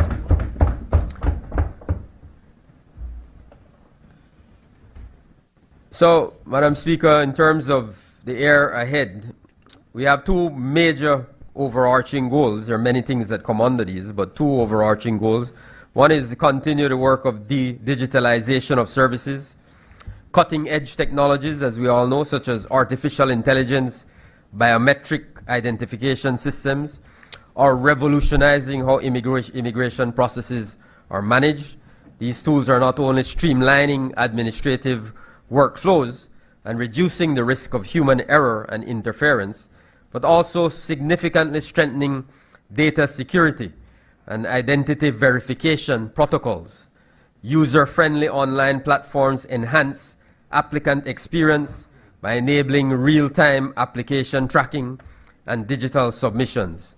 So moving towards modernizing the services at the Ministry of Immigration, in the new financial year we will be seeing the following developments: the launch of a visa and permits online system, the integration of a new online payment system with immigration services and the government's finance system, the integration of biometrics into the permanent resident system, the rollout of e-embarkation forms at all ports of entry, further development of the statistical unit and publishing of immigration data, the integration of a biometric data sharing partnership program with the U.S. Department of Homeland Security to enhance traveler screening, contributing to stronger border and national security.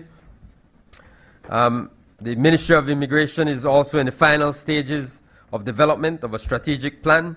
This 2025-2030 plan will cover areas including improving work processes for operational excellence, building human resource management for professional excellence, including addressing systemic corruption, strengthening the policy and legislative environment with the drafting of a national immigration and development policy, and revamping of immigration legislation.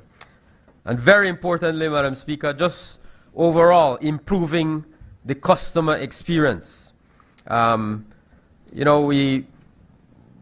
We very often hear people say, I don't like going to the immigration department. I don't want to go to the immigration office. So we have a duty and responsibility as a government, and certainly as a Ministry of Immigration, to ensure that we're doing everything possible to improve that customer experience for our citizens, so that when they go to the Ministry of Immigration, the Department of Immigration, that they're treated with courtesy and respect, and that they are delivered services in an efficient and effective manner. That has to be our objective and our goal. So that's very important. I have to, and I can say, Madam Speaker, I had to put this in here. It's my colleagues in cabinet will have not yet approved it, but I hope they will. The Prime Minister supports it. He started it, actually. He started the discussion about it. So I'm just finishing what he started. But this, we have to go through all this bureaucratic process of getting people to recommend you for passport and these other things. Completely meaningless. Completely meaningless. So we are going to eliminate that requirement for a recommender for passports. It only leads to corruption, it leads to all kind of foolishness. So I have a paper before the cabinet. We'll deal with it next week, Tuesday. But you all can approve now. Yeah. So finally, let me talk about culture. Our culture is our future, of course.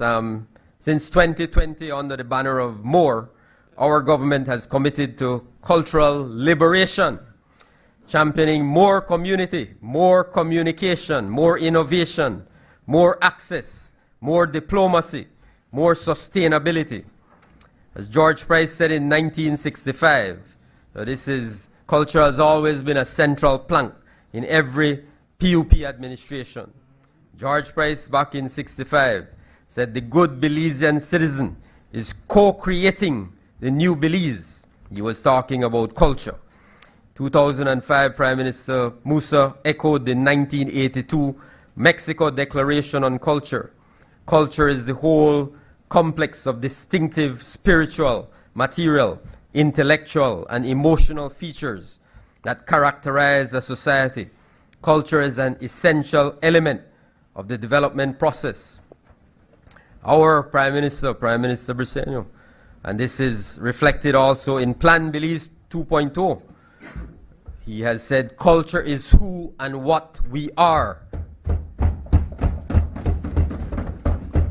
In this age of AI and rapid transformation, more than ever, we must aspire to discovering the soul of our nation, using culture to strengthen our identity. Our cultural DNA is our foundation for unity, innovation, and resilience. Our National Institute of Culture and History, NICH, remains at the forefront of this effort. In April of 2024, we opened the Museum of Belizean Art, MOBA, in Belize City, revitalizing the historic government house. We took the white man house, the governor's house, and we turned it into the Museum of Belizean Art for the Belizean people. The Maya Creating Civilization exhibit, launched at the Museum of Belize, featuring multilingual access and inclusive programming. The Dangriga House of Culture was formally re-established, reaffirming our commitment to cultural spaces. We worked along with the Honorable Member for Dangriga on that issue. Advancing archaeology, we established a new cave policy, enhancing safety and conservation. You can't just go in a Fui cave or broke up Fui cave. There has to be a conservation policy, a safety policy. So we put in place a new caves policy. We amended the Niche Act to increase penalties for looting and destruction. Remember how they broke up? Under then they broke up, man will run against you. Where a man there, Prime Minister? Where a man there? Yeah, he get way under there. He lucky get way under there. Yeah, penalties, yeah. Looting and destruction. E-ticketing now allows online access to all 14 heritage sites. Minister of Tourism was very, very helpful in guiding us and supporting that effort. Still have to improve it, Minister, but we're making good progress. Our updated research policy prioritizes local impact and efficiency. Restoration efforts continue at Sartineja. We launched the first formal research project in the Rivera site in Belmopan. We secured a UNESCO grant to train over 150 citizens in documenting traditional foodways. We have supported the revival of the Maya Dare Dance now embraced across communities. Looking ahead, Madam Speaker, we will set up a niche creators lab to feature podcasts, webinars, and courses for deeper public engagement. Plans are on the way for the transformation of the George Price family home into a space for public education and botanical garden. And we place on record again our gratitude to the Price family for their support for this initiative. This is for the people of Belize. We will implement a Belize food project to preserve and promote our culinary heritage, rich culinary heritage. We will continue to officially celebrate our Emancipation Day, honoring the spirit of liberation. And we will carry forward the second rung of our Culture Fund. The Creative and Cultural Excellence Award continues to recognize outstanding Belizean artists. Strong support for Panyard Carnival and municipal cultural events has boosted national unity. Our handmade craft exhibit featured 25 master artisans that is now touring the country with plans for international showcasing. The Festival of Arts saw a 45% increase in youth participation, with 2,300 students involved in 2024. Our Soundtrack of Belize, very proud of this project, Madam Speaker. The Belize Music Project is preserving 100 years of Belizean music with artists like Sarita Torres and Cleveland Berry and Nadia Catus, Bob Reno, Los Atlanticos. This archive is a gift to future generations of beat makers, songwriters, and creators. A bridge between the past and the next Belizean song. We're very grateful there for the support for the music project that we have received from the Belize Tourism Board, from Niche, of course, has invested in this project. BTB, Minister of Tourism himself, has been personally engaged and involved.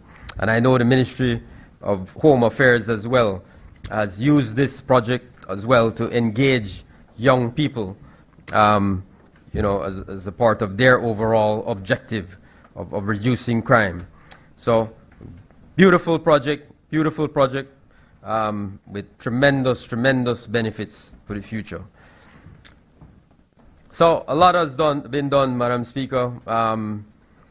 We have seen a 23% growth in social media engagement, 76 community cultural engagements since January of 2024, 60 international partnerships with universities and cultural organizations, 1.6 million in grants, sponsorships, and in-kind support across the country, 250,000 invested through the Bliss Center for the Performing Arts. Culture, as I said, Madam Speaker, is at the lifeblood of this administration. It's not a side note for us. It is our compass, it is our voice, it is our future. And we will continue fostering creativity and connection through festivals, exhibitions, performances, lectures, digital projects, living heritage events. Together and with pride and purpose, we affirm that culture is our future. In closing, Madam Speaker, I want to say again how honored I am to support this budget. I'm very excited and optimistic about the year ahead, and indeed about the 5 years ahead. We are humbled by the overwhelming support of the Belizean people. We understand that such support brings with it great responsibility. We take that responsibility seriously as we work each day to improve the lives of the Belizean people. We have a responsibility, as the Deputy Prime Minister, the member for Lake Eye, said, to engage respectfully with our partners in development, the private sector, our social partners, the joint unions, the churches, the junt. As the Deputy Prime Minister said, we have engaged meaningfully with them. very proud of the work that we have done to demonstrate a strong commitment to a respectful dialogue with our partners. As he pointed out, we want to chart a new way forward, a comprehensive approach that's grounded, as he rightly pointed out, in quality of life and productivity. How can we work together to improve the quality of life of the Belizean people? In so doing, improve the quality of life of the members of the unions. That's very important. It shouldn't be that we sit on opposite sides of the table and it appears to the people on the outside that one side is seeking to extract as much as possible from the government, and the government is trying to limit as much as possible what we give to the other side. That should not be the formula. That's never a formula for success. And that's not the case. We work very respectfully and engage meaningfully, but I can see how people on the outside would say that that seems to be the nature of the relationship. So we have to find a new formula where everybody can win and everybody can see the good in the way forward. So that's very, very important. We have a shared duty to work together on big issues like pension reform, government saving, cost-saving measures, revenue enhancement. We have a shared responsibility to work together in the best interests of Belize, and I am absolutely confident that we will do so. So, Madam Speaker, I am proud to stand in support of this year's budget, along with my colleagues on this side of the House, under the leadership of our Prime Minister. The work continues. I thank you. I recognize the member for Belize Rural Central. Good afternoon, Madam Speaker. Good afternoon, all members of this Honorable House. Good afternoon, Belize. And good afternoon, the very special and beautiful people of Belize Rural Central, who overwhelmingly re-elected me on the 12th of March. Big up every single member and resident of Belize Rural Central. In every single one of the 18 boxes for Belize Rural Central, we had a 2-to-1 or 3-to-1 majority, so that we absolutely acknowledge the important responsibility that has been given to us for Belize Rural Central. And I wish to say once again, thank you very much, people of Belize Rural Central. Madam Speaker, with your permission, if I could attempt to say a few words in Spanish.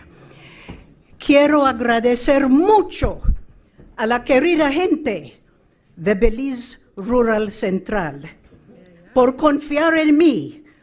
Yo voy a seguir trabajando mano a mano con toda mi gente para tener un buen lugar para vivir, y yo quiero decir otra vez, gracias, muchísimas gracias. Madam Speaker, let me start with Gales Point Manatee, which has always been very near and dear to my heart. Gales Point Manatee, and this is because of budgets of the People's United Party government under the leadership of John Briceño. Gales Point Manatee, the brand new, beautiful, spanking brand new, beautiful preschool and the fully refurbished primary school, which we were able to accomplish through the government of Belize, the Social Investment Fund, and the Caribbean Development Bank. Thank you to everyone who was involved in making that a beautiful reality. That building is also serving as a hurricane shelter.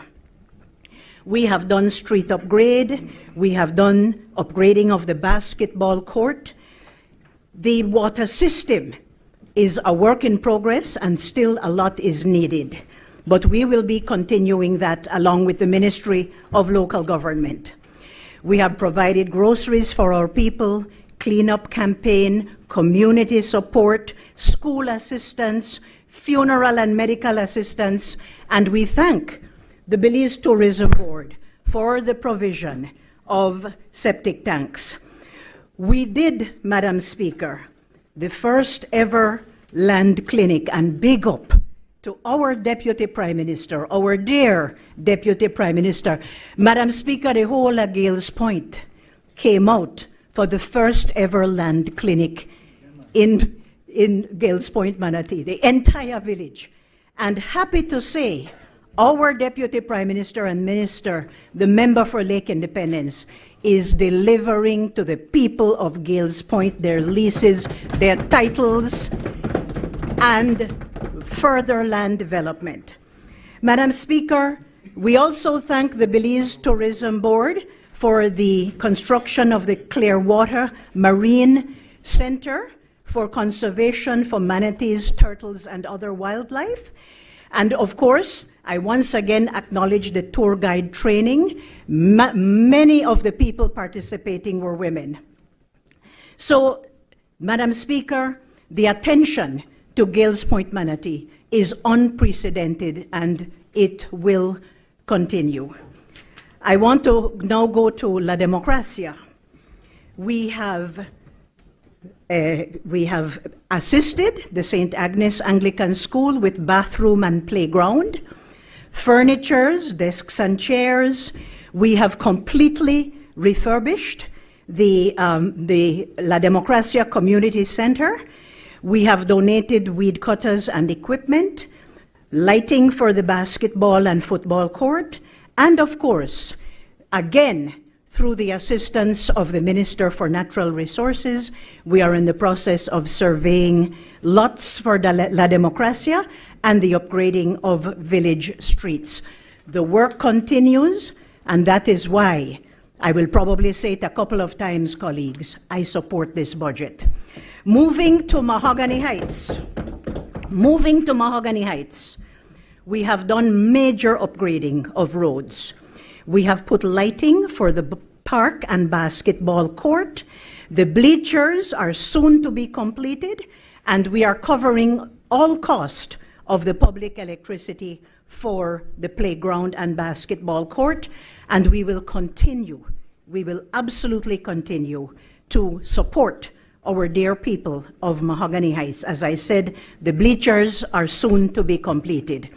For Freetown, Sibboon, we have continued to upgrade the road to Freetown, Sibboon, and we have continued our community outreach.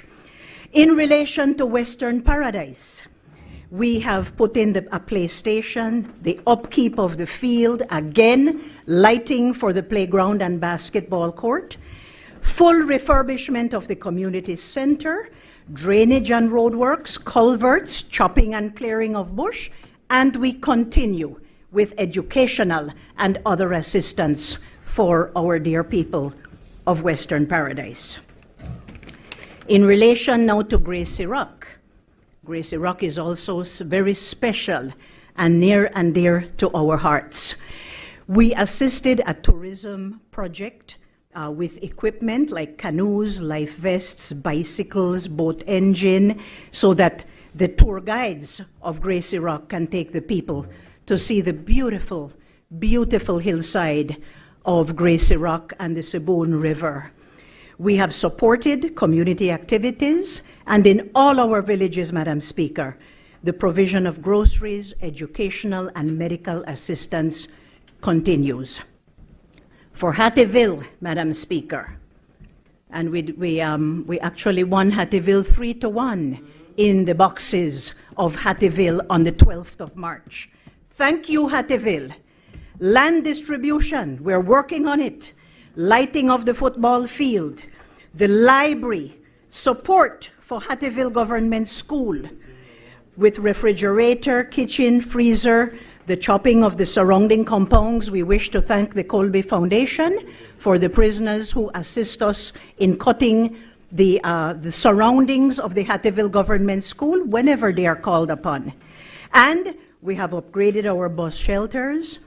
We're cutting the field, as I said, donation of softball gears, and the Tyrell Rekenia Memorial Park. Very sadly, Madam Speaker, there was the killing of Tyrell Rekenia, a community activist, and I am very happy to say that the Tyrell Rekenia Memorial Park is now a reality. And what is a signal event, it's happening right now, Madam Speaker, the full paving of Sylvester Boulevard in Hattieville is well underway. Thank you, Prime Minister and Minister of Finance. Thank you for fulfilling the pledges that have been made. In relation to Lord's Bank, Madam Speaker, we are working on the police substation. We did complete refurbishment of the community center. Bleachers in process, lighting is there. The BDF housing area, we're working on the basketball court and the softball pitch. We have again donated softball gears and uniforms. There's major road upgrades, expansion of the water supply, and support to flood victims in the years 2020 and 2024. The work continues, Madam Speaker. In Ladyville, Mirage Road has been hot mixed paved. Again, Prime Minister and Minister of Finance, thank you for following through on the pledges of this Plan Belize. Now we're getting into 2.0, but thank you very much that before we start the 2.0, we can boast of the paving of Mirage Road. Is a whole mile and something of road. A whole mile and something of road. Compassion Lane.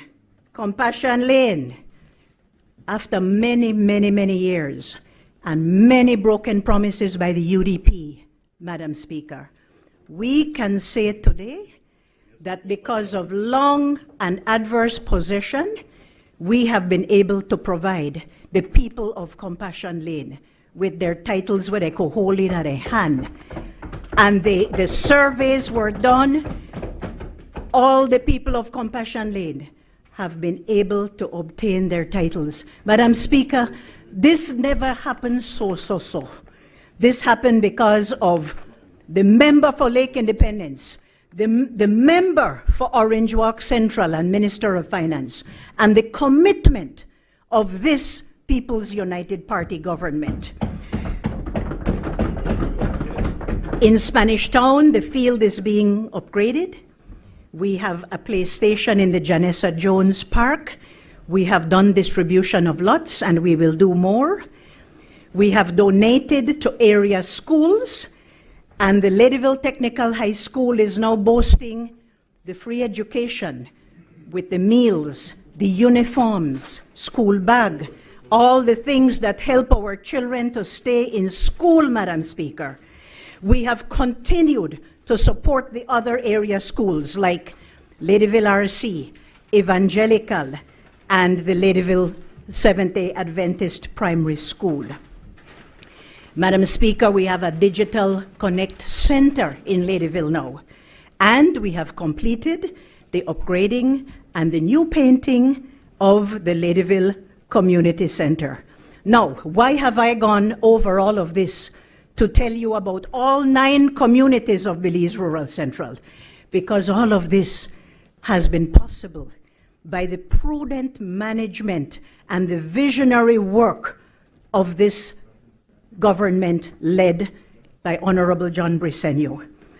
I heard the leader of the opposition speak about human dignity as if there is none under this government.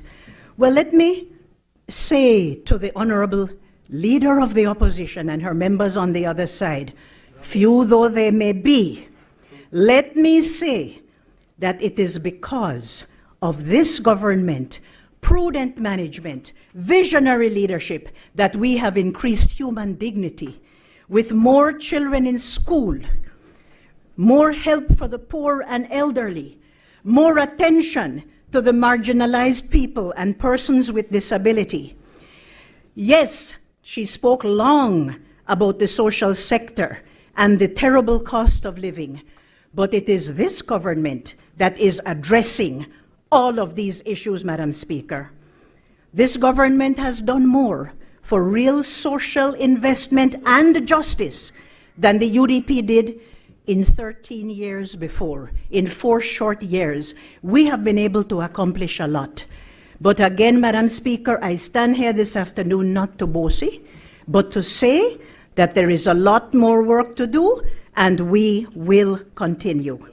The best way out of poverty, Madam Speaker, is jobs, a vibrant, growing economy, work for our people, and the upliftment of the human dignity that the other side talks about in empty parlance, but we are doing something about it.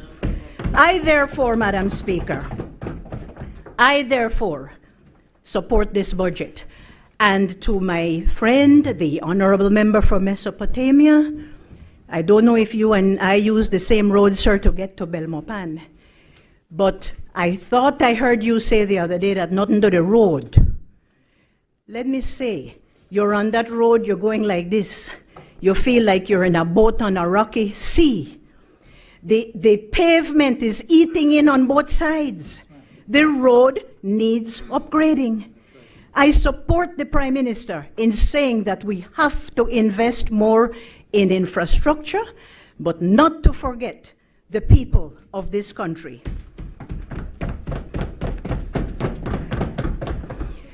Madam Speaker, it is a privilege to serve, and it is an honor for me to serve in a senior capacity in this government.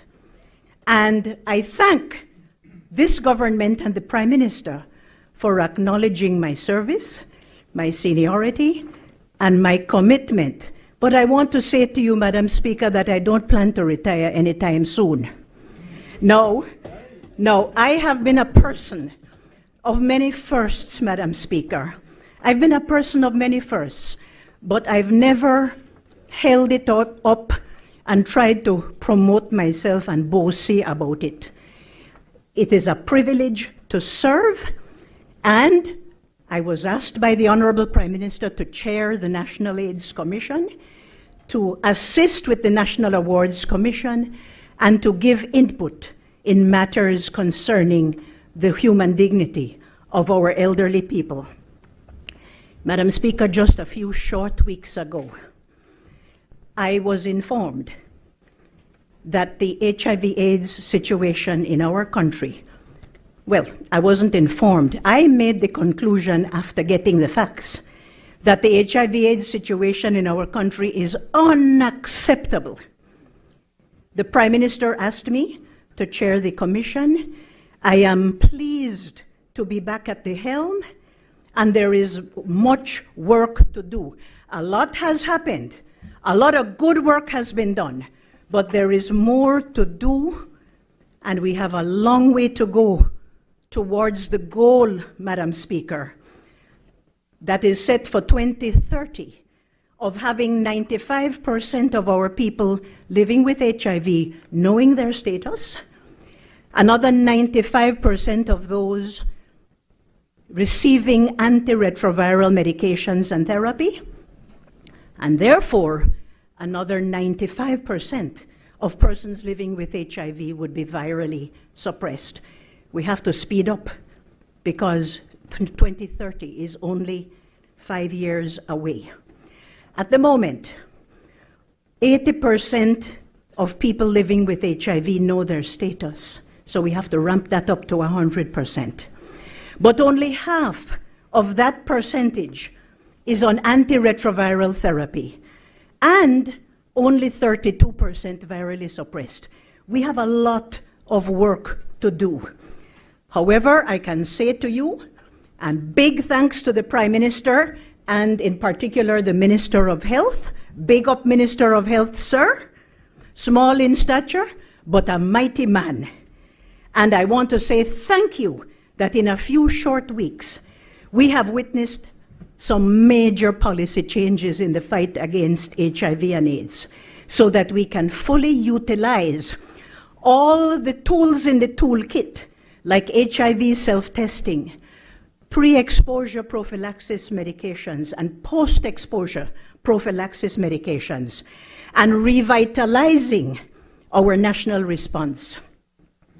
It was dormant for a while, Madam Speaker, but I can tell you we had an orientation session just last Friday, and 14 of our 16 partners were fully on board at the session and fully committed to the work ahead. So big up all of our partners. We can do it. We can do it, Belize, if we work together, especially working with our NGO community. And of course, we have to commit that we will continue to fund this effort, even if the Global Fund monies begin to lessen. Madam Speaker, let me end this little part of the presentation and then I'll wrap up. And it goes as follows, referring to my notes, of course. The HIV response in Belize can no longer be business as usual, nor can it continue to be a one-size-fits-all approach. The National AIDS Commission will continue to advocate for innovative, cost-effective, high-impact interventions tailored to meet the specific needs of the most key and vulnerable populations if we are to achieve universal health coverage in Belize.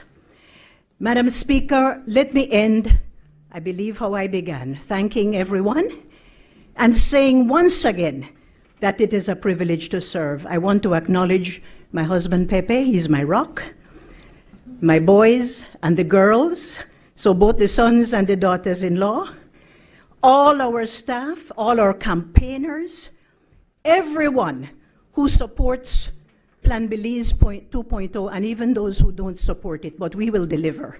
We will definitely deliver, ladies and gentlemen. What more can I say? But thank you very much, Madam Speaker, and I support this budget 2025 to 2026. I recognize the member for Belize Rural North. Just the mic, yeah. Good afternoon, members. Madam Speaker, may I refer to my notes? It is with deep humility that I rise today to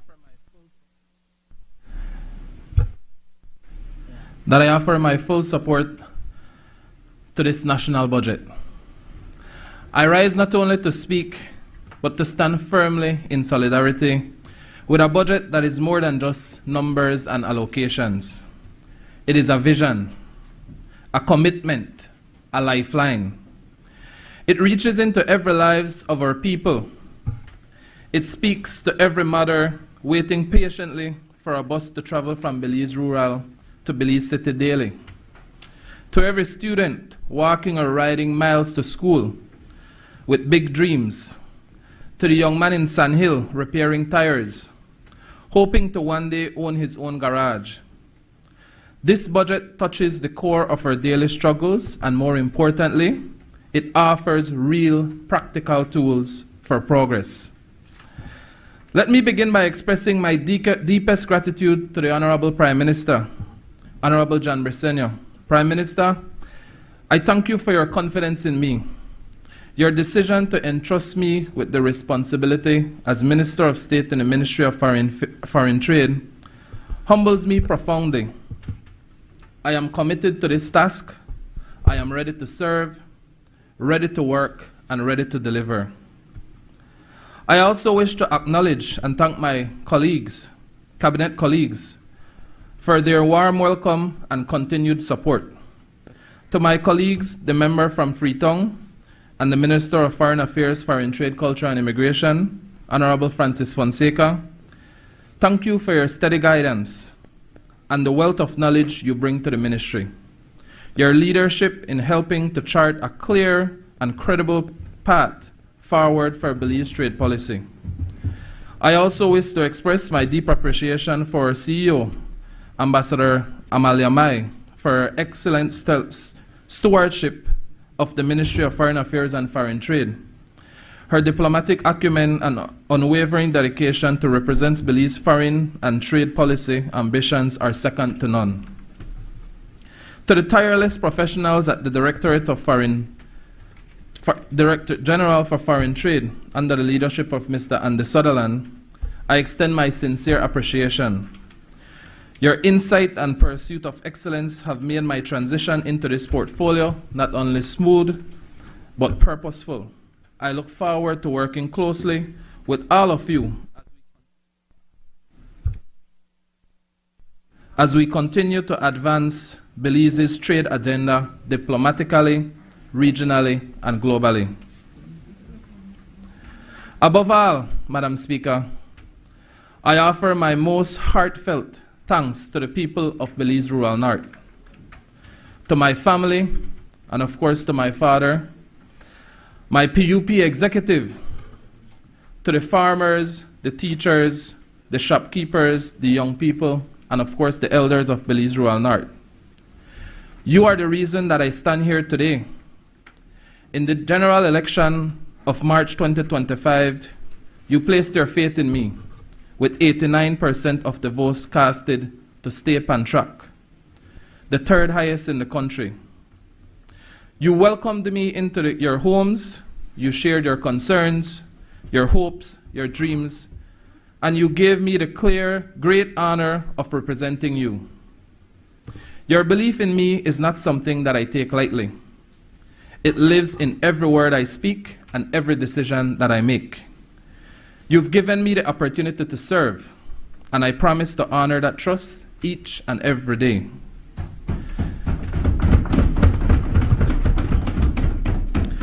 This budget, Madam Speaker, is for them, for the families in Belize Rural North, all 35 villages from Barrelboom Junction to the end of the River Valley in Rancho, and Sand Hill to Rayban Ridge, and all through the Old Northern Highway to Bomba, and for all Belizeans who work hard with big dreams and deserves a government that delivers. I am proud to rise today in full support of this budget. Madam Speaker, this budget is thoughtful, and more importantly, it is grounded. It is not built in isolation from the people. It is built with them and for them. It recognizes the real needs of our communities and responds with practical, targeted investment that improves lives. In Belize Rural North, we see the evidence all around. Families now have greater access to quality health care in Belize Rural, thanks to the expansion of NHI. A new facility in close proximity, the Ladyville Medical Solution Facility, has registered over 2,000 residents since opening their doors in December of 2024. Many residents of Belize Rural North are grateful for this service to receive a quicker checkup and medication much closer to their homes. These are not luxuries, these are basic human needs met through sound policies and investment. Children across the constituency are no longer leaning on an empty stomach. Through the National School Feeding Program, hot, nutritious meals are now being served in schools in our villages.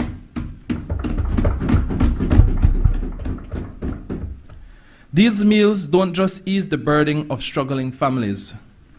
They help our children focus, participate, and thrive in their classrooms, because a hungry child cannot learn, but a nourished child can succeed. And Madam Speaker, the roads, the once impassable muddy trails that disconnected our rural communities, are being transformed. Infrastructure investment are paving the way, literally, for greater connectivity and development. Roads linking our communities are no longer symbols of neglect, but pathways to opportunities. Farmers are now transporting produce to market much easier. Children can get to school safely, even in the rainy season. Small business owners can reach new customers, and this is development in motion. And this budget doesn't stop with laying roads. It's also building dreams. When a young woman in Santana opens a small cosmetic business, this budget makes space for her in Belize's growing entrepreneurship ecosystem.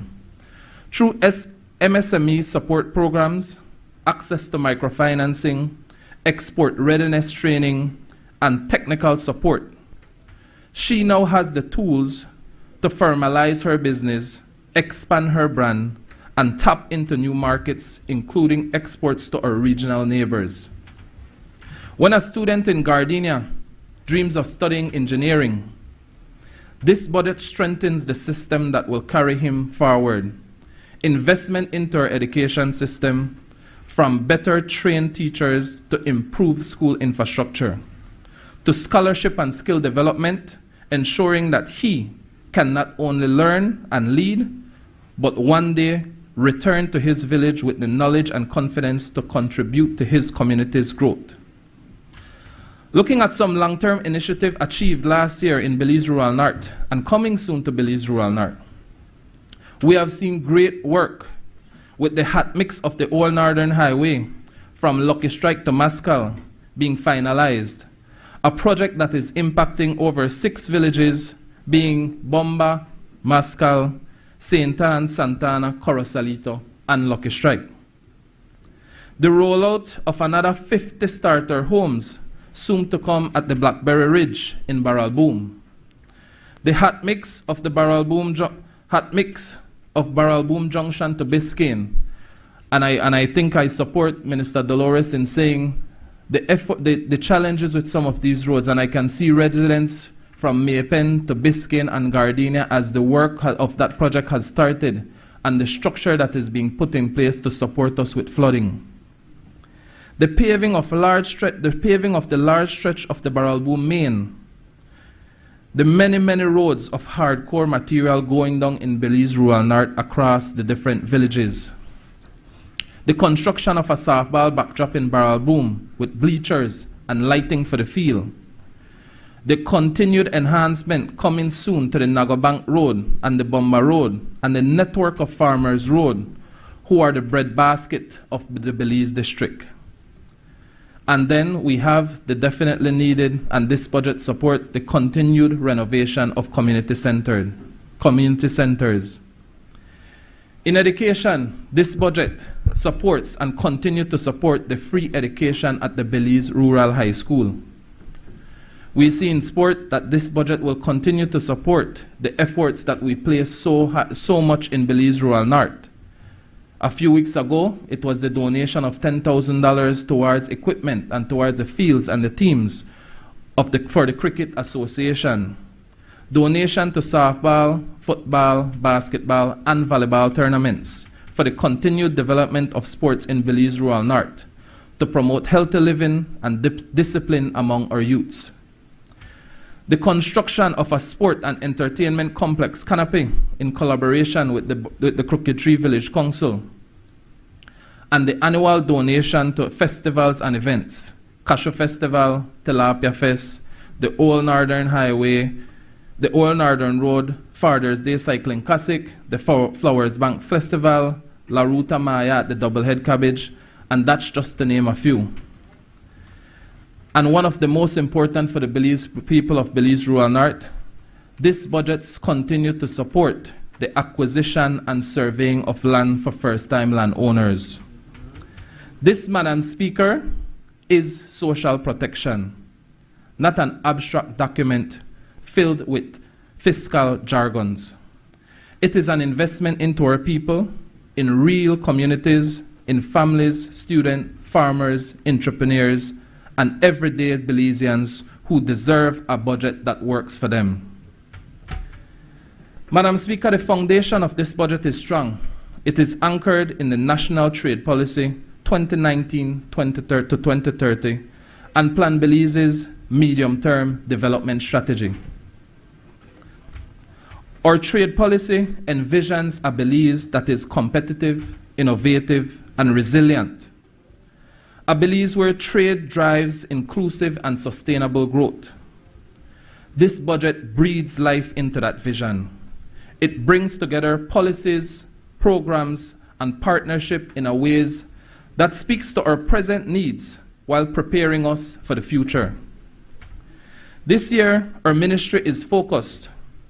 We will expand market access and improve trade performance, strengthen trade governance and the legal framework, enhance productive capacity, and advance digitization.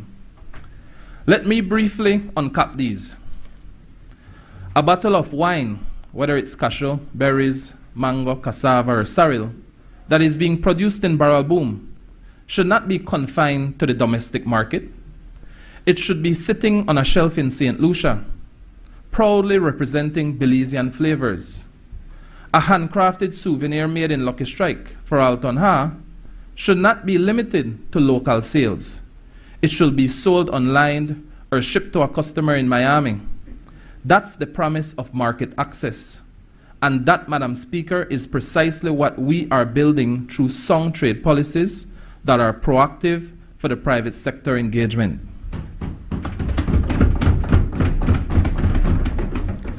Belize is taking deliberate steps to strengthen our trade footprint across key regional and international markets.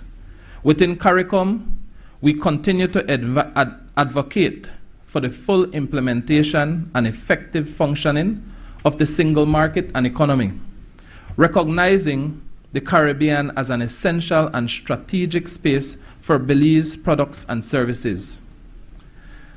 CARICOM remains one of our most important trade blocs, and we are resolute in our commitment to deepening integration and fostering opening, constructive dialogue with our regional partners.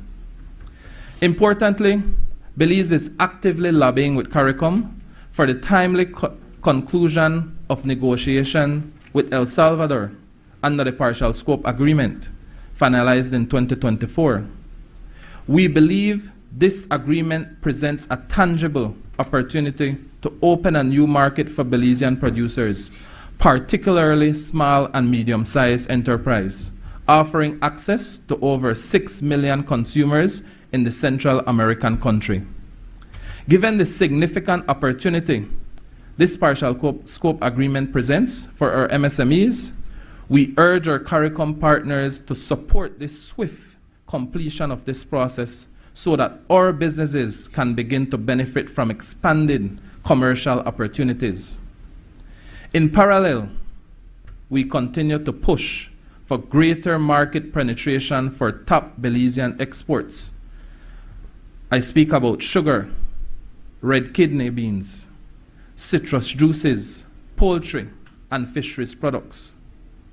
These sectors form the backbone of rural livelihoods and national food security, and we must ensure that the barriers which limit their potential are dismantled through fair, transparent, and mutually beneficial trade. Beyond the Caribbean, we are also working to deepen ties with strategic bilateral partners. The United Kingdom and Taiwan remain valued allies in trade and investment cooperation, as both are high-value markets with strong political ties to Belize. In Central America, our government has a clear target for this fiscal year to expand under the existing partial scope agreement with Guatemala, which continues to be one of our most immediate and natural trading partner. Strengthening the Belize-Guatemala Economic Cooperation is not only a trade objective, it is a Plan Belize priority, rooted in our commitment to regional peace, prosperity, and shared development. Once the Belize-El Salvador Partial Scope Agreement has been ratified and operationalized, we will continue to engage with other Central American partners who are ready and willing to work with Belize. Ready to work with Belize to unlock the potential of regional trade for inclusive growth. But, Madam Speaker, I must emphasize market access only matters if we can deliver. And so I reaffirm my commitment as the Minister of State to work hands in hand with our Belizean entrepreneurs, especially our micro, small, and medium-sized enterprise. These businesses are the engine of our economy, and they must be supported to scale up, meet international standards, and compete globally. Whether it's the agro-processing in the Pomona Valley, poultry production in Spanish Lookout, or light in La Democracia, we must match ambition with targeted support. Through capacity building, financing, regulatory streamlining, and trade facilitation, we will ensure that Belize products are not only market ready, but market competitive. Madam Speaker, trade does not happen in a vacuum. It happens within systems that must be fair, transparent, and predictable for trade to flourish. To that end, one of our most urgent priorities this year is to modernize and strengthen Belize's legal framework for trade governance. We are moving decisively to advance trade remedies legislation, a long overdue measure to protect our domestic products from the harmful effects of unfair trade practices, such as dumping and subsidies. Belizean industries deserve a level playing field, and this law will provide the tools necessary to investigate and respond to harmful imports in a manner that is rule-based, transparent, and WTO consistent. But defending our products is only one part of the equation. We must also protect the integrity of our internal market. This is why we are reviewing draft competitive and consumer protection bills to ensure they meet the demands of a modern, integrated economy. A robust, fair competition regime is critical to curbing monopolistic behavior, encouraging innovation, and lowering price for consumers. At the same time, consumer protection laws must evolve to safeguard the rights of Belizeans in the face of emerging digital commerce, cross-border transactions, and the increased complexity of global supply chains. Taken together, these transformations will help us to create an enabling environment for entrepreneurship, innovation, and investment.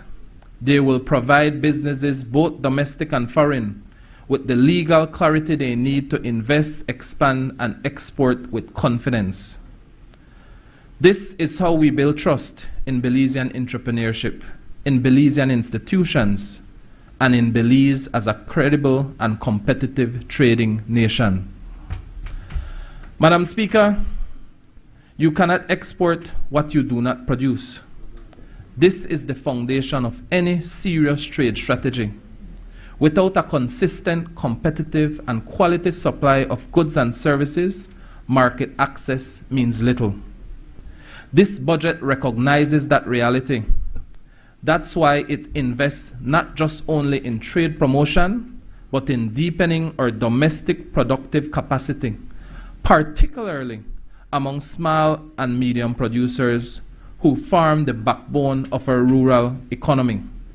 We are scaling up training for smallholders, farmers in areas such as climate-resilient agriculture, improving planting techniques, post-harvest handling, and disease control, because better practices lead to better yields. We are supporting standard certification and packaging improvement for agro-processors so that producers can meet both local and international quality requirements. And we are working to facilitate access to affordable trade financing so that producers and exporters can scale operations, modernize equipment, and invest in innovation. Through close collaboration with Beltrade, the Ministry of Agriculture, and the private sector partners, we are moving forward with the creation of sector-based export clusters that are designed to build scale, strengthen market coordination, and reduce production bottlenecks. Whether it's cacao, coconut, and honey in the south, sugar in the north, or seafood and seaweed on the coast, we are aligning investment, technical support, and export promotion efforts with a focused value chain approach. Building resilient supply systems, systems that can meet export demand reliably, competitively, and sustainably, is the heart of this budget. This is how we transform raw potential into real performance. Madam Speaker, gone are the days where trade relied on stacks of paper files, lenticules, and endless back and forth red tape. The electronic single window project to facilitate trade has now commenced, marking an important step forward, transforming how trade is conducted in Belize. This initiative is being funded jointly by the IDB and the EU and the government of Belize, demonstrating a strong collaboration commitment to modernizing our trade infrastructure.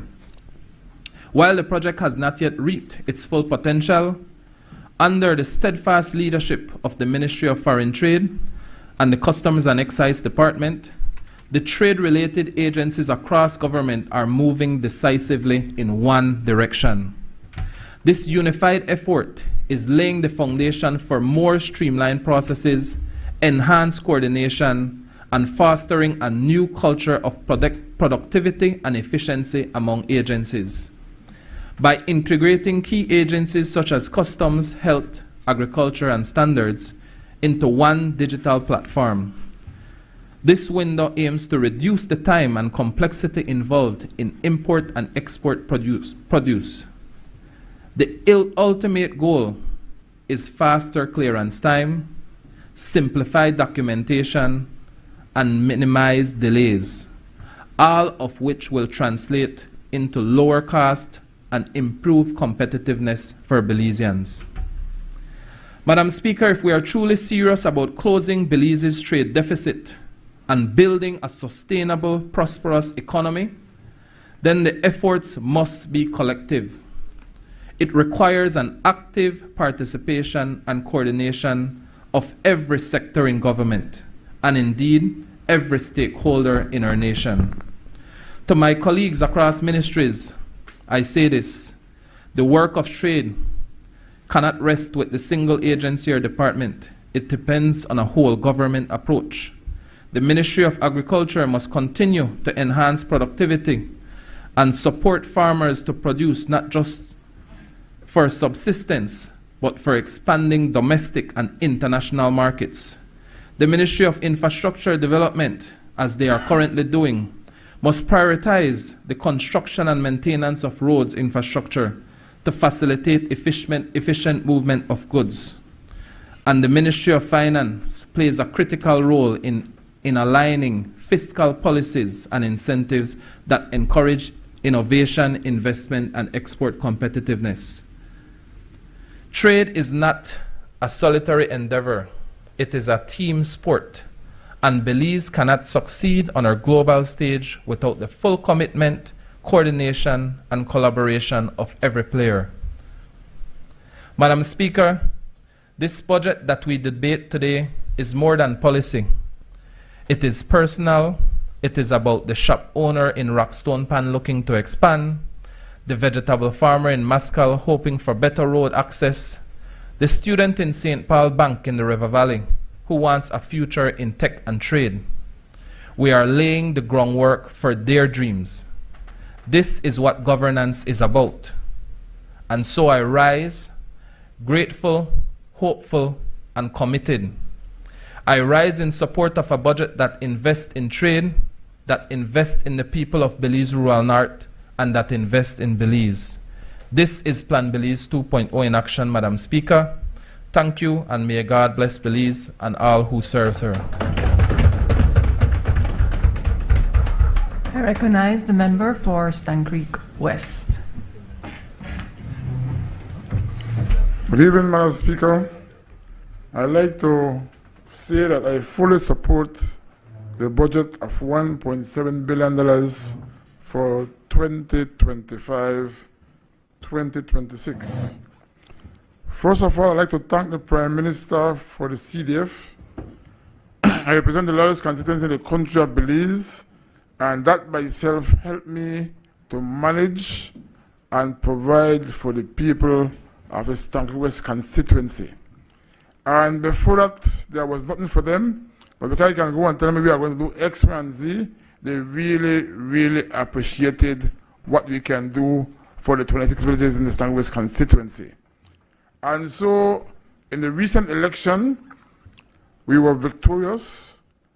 At one point, Stanky West was a very marginal constituency where I don't know if we were going to win or lose. And if I can go back to 2015, the victory in Stanky West was only by an 8 votes margin. That was very, very close. And in 2020 and 2015, the margin expanded. And why? Because in 2022, when there was village council election, I told all the village councils that I'm going to work hand in hand with you, regardless of whatever political affiliation you have. And we maintain a very good working relationship. And so for the 2025 election, all the village council leaders came out and support me 100%, except Hopkins, which ran against me as a challenger. But all the others maintained their relationship and supported me. And so I want to thank all those village leaders, all my campaigners, my supporters, especially my family, my wife, my kids, who went all out to make sure that we won the election in 2025. But no, as the challenges come, everybody wants to see development in their community. And it's difficult to do as much as we can with a limited budget of $1.7 million when education is the number one priority, infrastructure, health. But at the same time, whatever we can get to develop these villages, they will appreciate it. But first of all, I want to give kudos to, accept the Prime Minister earlier, now the Deputy Prime Minister, Honorable Cordell Hyde. I realize that land is the essence of life. And when you have land, that is power. And so over the last year and a half, I think I became a land agent. So everybody in my constituency knock on my door. I tell them, Mr. Ferguson, please make sure you get my land document for me. And this agent don't charge them a single cent. I go to the lands department, I have my son or somebody from my constituency go, and I want to also acknowledge and appreciate the staff of the Ministry of Natural Resources. When they go there, they make sure they attend to us, and I can safely say that over the last 2 years, we have got many, many land documents for the people of Stanky West, and that they appreciate. We started a very comprehensive land distribution and survey of lots for the people, and they believe in what we do, and they accept what we are going to provide for them. And we not ask them if they're red, blue, or green. Once you are a Belizean, then you qualify for a piece of land or a lot in the Stanky West constituency. And we tell them exactly how we are going to do it. Because I always tell them there is no free lunch. Everything comes at a cost. There's administrative cost. We have to make sure we get out your documents on time. And so we make sure that we tell them this is what is going to cost you to take this step all the way to your title. So they don't have to come to the lands department. We make sure we get everything done for them and deliver. And they appreciate it very much. So almost every single day, we can post on Facebook to say X amount of land has become available for the people of Stanky West. Sometimes some of my colleagues wonder how we do it, but it is hard work and determination. I also want to acknowledge the Minister of Tourism. We have this big constituency, And we also have the second largest tourist destination in the country, I believe, Placencia, and Hopkins coming closely behind. And many times these communities want to see development. And the Minister of Tourism come big time to support us as we continue in our message to provide and support the people of my constituency. So I can also tell the people of Red Bank, that is the home of the Macaparat, and within the next few months, the minister will provide Red Bank with a visitor center. I want to acknowledge the Ministry of Infrastructure. While the resources and equipment are limited, I must say that we try to do as many work as possible. Even though the equipment has been shared between the villages in Stankoe West and the villages attached to Dangriga and Dangriga Town, we must say that we have seen some tremendous work from the Ministry of Infrastructure. While the housing is limited, for the last 4 years, I think we only got 6 houses, but those who receive those houses are very happy because they have a shelter over their head every single night. I also want to acknowledge the Ministry of Health. It's not an easy task to try to provide for all constituencies, but Minister Bernard, yourself and your CEO, sometimes it could be more, but when we knock on your doors, we get a quick and favorable response, because sometimes there are some serious health issues, and without your support, then those people can even pass away. So thank you very much. The Ministry of Rural Development. At the time, Minister Oscar Rikenia was the minister responsible for rural development. And every time I knock at his door, then he tried to find a way to respond. I can recall Santa Rosa San Roman had no water for about 15 years. And when the PUP came into office, I told them we are going to fix your problem no matter what. And I partnered with the Ministry of Rural Development, and 2 or 3 months, we were able to provide potable drinking water to the people of Santa Rosa and San Roman. Today, they are forever grateful.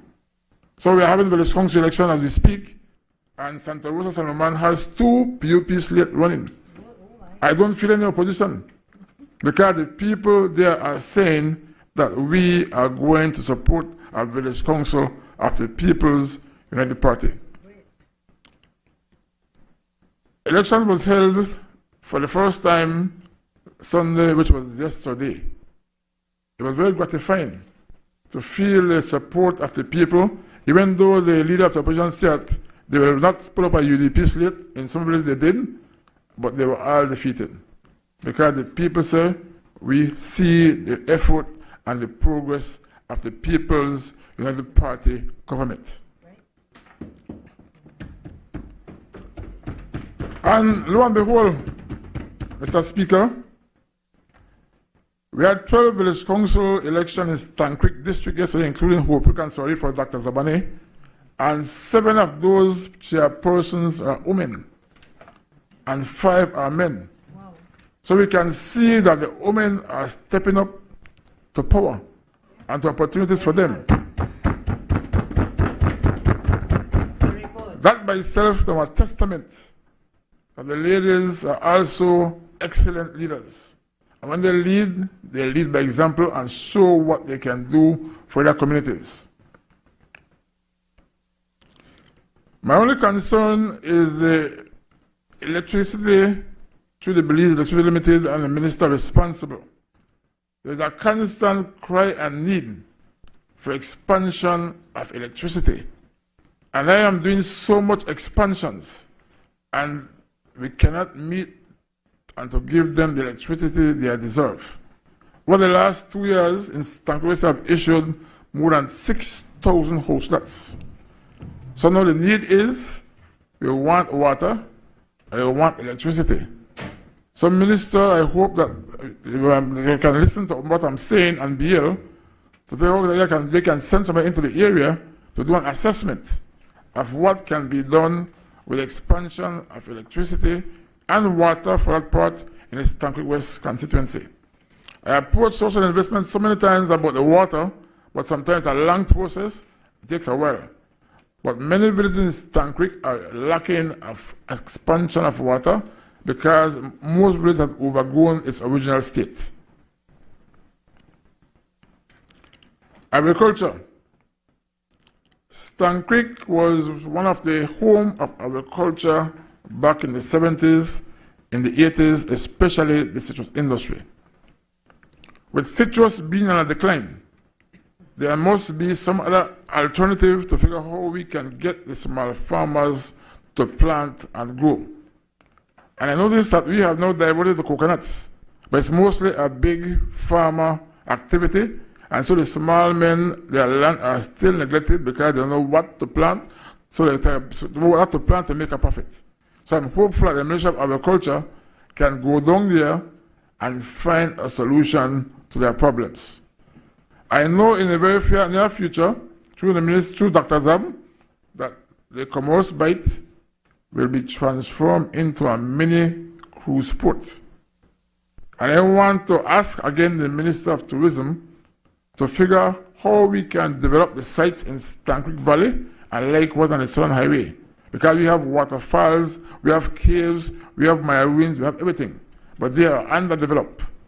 And if we have the cruise ship coming to Dangriga, they'll have a trouble far to see all these sites. So I hope that these people are hearing me and start to get their product development to go and see what we have to offer in the Stan Creek West Constituency, and likewise the town of Dangriga. So, ladies and gentlemen, as I spoke about the village council election yesterday, I want to give kudos to the chairlady of Middlesex Village. The last time we had the election, she was the youngest person who ran across the country. So now she's only 25 years old. This is her second time as the chairlady of the village of Middlesex. So congratulations, Ms. Brittany Roches. Huh? Humble community, the chairperson, Mr. Bolo, this is his third time as chairman in his entire slate. Congratulations. Again, Valley community had a chairlady. Her entire slate came in wonderfully by a huge margin. Miss Esther Wright. Steadfast Village, Mr. Orlando Chuck. His entire slate came in again by a huge margin. In the village of Alta Vista, again, we had two PUP teams running, 1-1. Again, the chairlady team won by a huge margin. And so we can see where we are coming together as a people, and the people are making the best possible choice. But before I go further, I want to recognize what was done in these villages.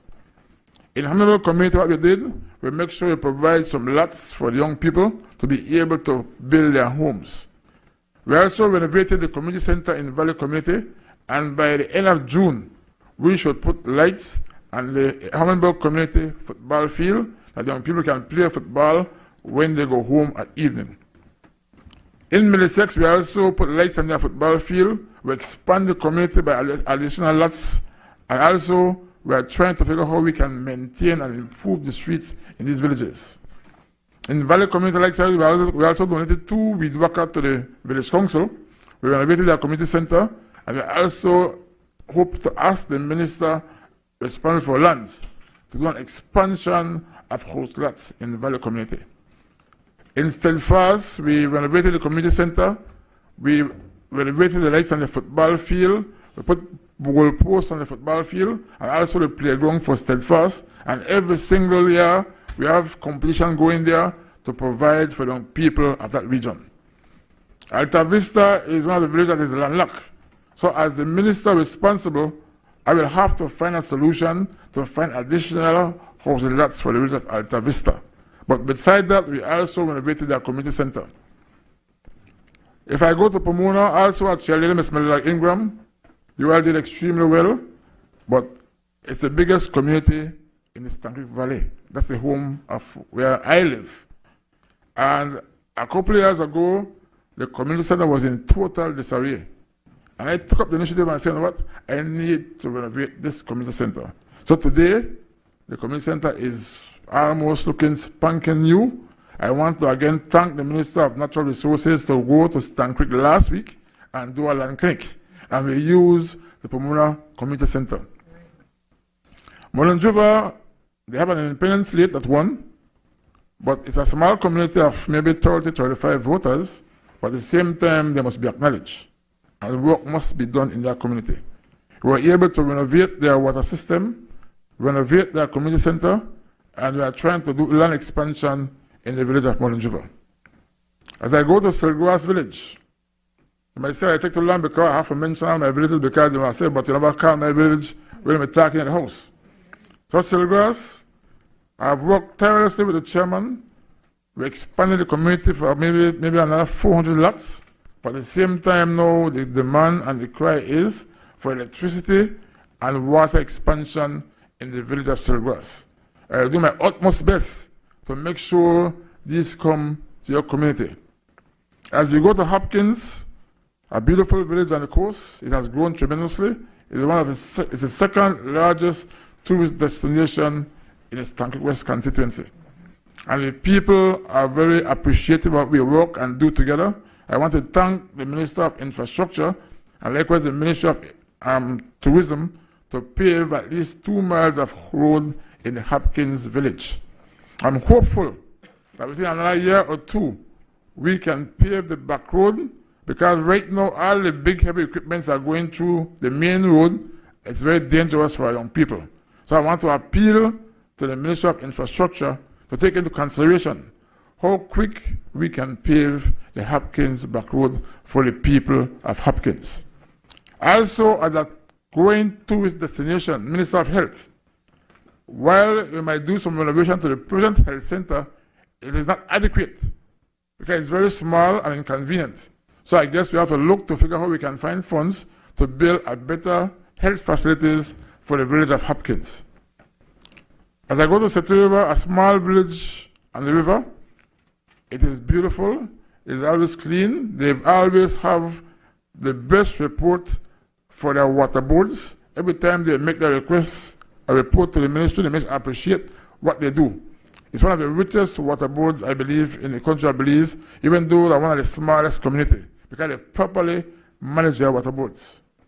I have some outstanding lots there for the last 10 years that need to be completed.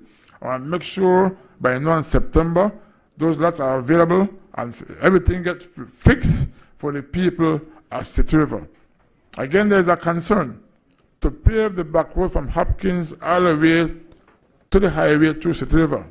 I know that's a very tedious task, but if we can work together as a team, we can find resources elsewhere than government of Belize, because we can look for resources from other agencies. As we travel to Maya Center, a very small Maya community, but they are very proud. They make sure that their village is always clean. So we're able to also renovate their football field. We make sure they pick up the garbage from there every 2 weeks because they want to make sure that their village is also clean. They are at the mouth of the Coxcomb Basin. So that's where a lot of tourists go likewise. In terms of Santa Cruz, it is the biggest, fastest growing village in the country of Belize. It was established around the year 2000. And 25 years after, Santa Cruz is one of the biggest villages in the country of Belize. Why? Because it's at the mouth of the Placencia Junction. Right.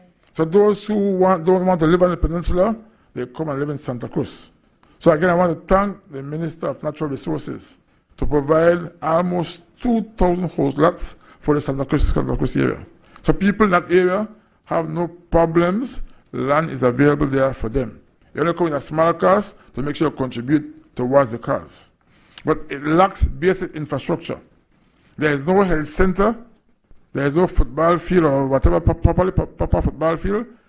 And the school, I think at the time, Minister of Education was telling me that there's a proposal to build additional classrooms to Santa Cruz Government School. So Minister, I hope that is in the pipeline because the school is already overcrowded. Now we have a new Minister of Education. But with that said, Minister, I want to thank you very much for always being there for me. Sometimes when you send my list, you say, well, we are going to list.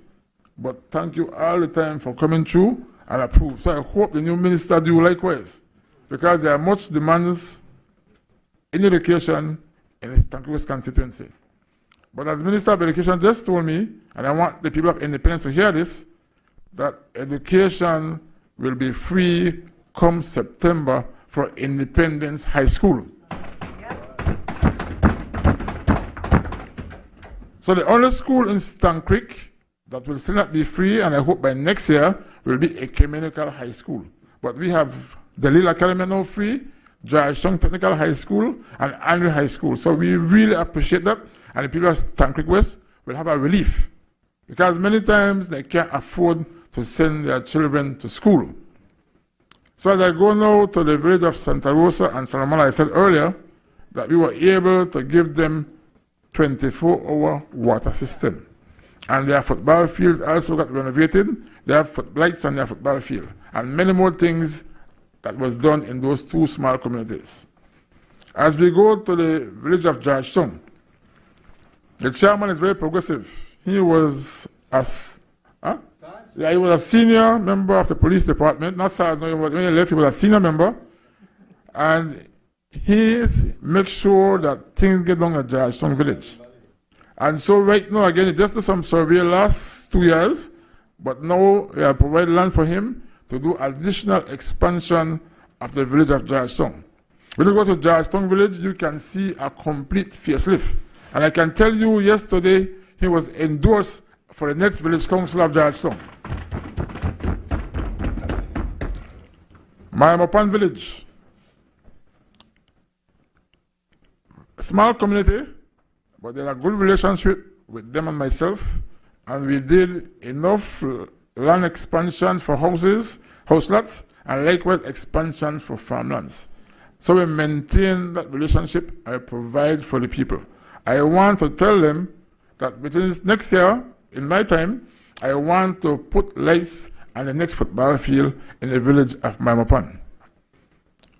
Red Bank, it's the biggest Maya community in my constituency. And I do everything possible to make sure they get what they deserve. As I said earlier, the minister promised them that they are going to give them a visitor center because they are the home of the Armaka in the entire country of Belize. So many tourists travel to Red Bank every day when it's Makara Parrot season to see how they perform. I also want to thank FICE International to improve the Red Bank health post. It has not been expanded, and I want to appeal to the Minister of Health if a doctor and nurse can go there at least once a week to attend to their causes, because it's already there, the building is sitting down, and no doctors and nurses go there so often. In terms of San Juan Copen, we have improved the football field, both in San Juan and Copen. We have done many things. Right now, we are also issuing lots in San Juan and Copen, so at least 20 people in San Juan and Copen are benefiting from the lot project. So they are happy what we are doing together as a team. Independence is the biggest community in my constituency. It's almost the size of Punta Gorda town. You have many government buildings, so it's time for them to start to agitate to become the town of independence. But we have concentrated there. We issue over 1,000 house lots. But again, we have a charge on a small fee. We have to put at least the road infrastructure. And we expect the Ministry of Infrastructure, BL, and water to come in and continue to help us to improve these communities. And as lo and behold, it's a big community, and we never feel the strength of the UDP. So yesterday was nomination day. We were only able to field 3 candidates. So it's guaranteed that next Independence Village Council will be a village council of the People's United Party. Placencia. It's the second largest growing tourist destination in the country of Belize. And again, I want to thank the Minister of Tourism. First of all, he recognized that we need to fix the wharf in Placencia. That was done. Then he came up with another idea and said, what? We are going to build a health post or a polyclinic in Placencia. And I welcome that initiative because the past Minister, Manuel Hireda, told me, he used to call me Rado. He said, Rado, we are doing breaking for the health post and I invite you. That's for the last 5 years. And every time he tell me, there was no groundbreaking for the health post in the village of Placencia. Placencia was one of the strongest UDP village in the country, I believe. When I entered politics, there were 500 voters are there. My amount that I got in Placencia was only 59 for the last 4 years, or maybe the last 10 years. 59 and below. And since 2020 and 2025, Placencia has been totally transformed. So in 2020, I won by about 60 votes, and in 2025, I won 6-1. That was very unprecedented for Placencia. But because of the work that they put in, I want to give the village council kudos. They were also endorsed yesterday, so they have no election next week Sunday. Mr. Warren Garbutt and his team. I showed them that I'm a man of the people, and I turned the entire community around. So Placencia, thank you very much. Sienbite village, it was a forgotten village. When you pass through Sienbite, it was a dirty little town, and I said, man, make we figure how we can do. And the chairman, Mr. Jose Aleman, he said, Radwell, we have worked together to improve Sienbite. I could recall when we said we might come at gas station at Sienbite, the whole community turned against us. They don't want a gas station. And I personally took a team from another village and do a census. And I checked who all want the gas station. I was so surprised that 85% said they wanted the gas station. And so we built the gas station. And those who oppose now are happy that Sienbite has a 24 hours gas station. Again, the Minister of Tourism come to me and I said, well, we need to build a cultural house at Sienbite. I said, Minister, where probably put the cultural house? He said, I put it on the beach. But I said, there is no space on the beach. He said, we move the police station and carry it inland. And we did exactly so. We moved the police station off the beach and took it inland, and today Sienbite have a spanking new cultural house. I'm still waiting for the Minister of Tourism to figure out how we can go to Norwegian Cruise Line and have a discussion to figure out how the tourists can now come to Sienbite and they can now produce and show their culture. And I say I have a village council that is very proactive.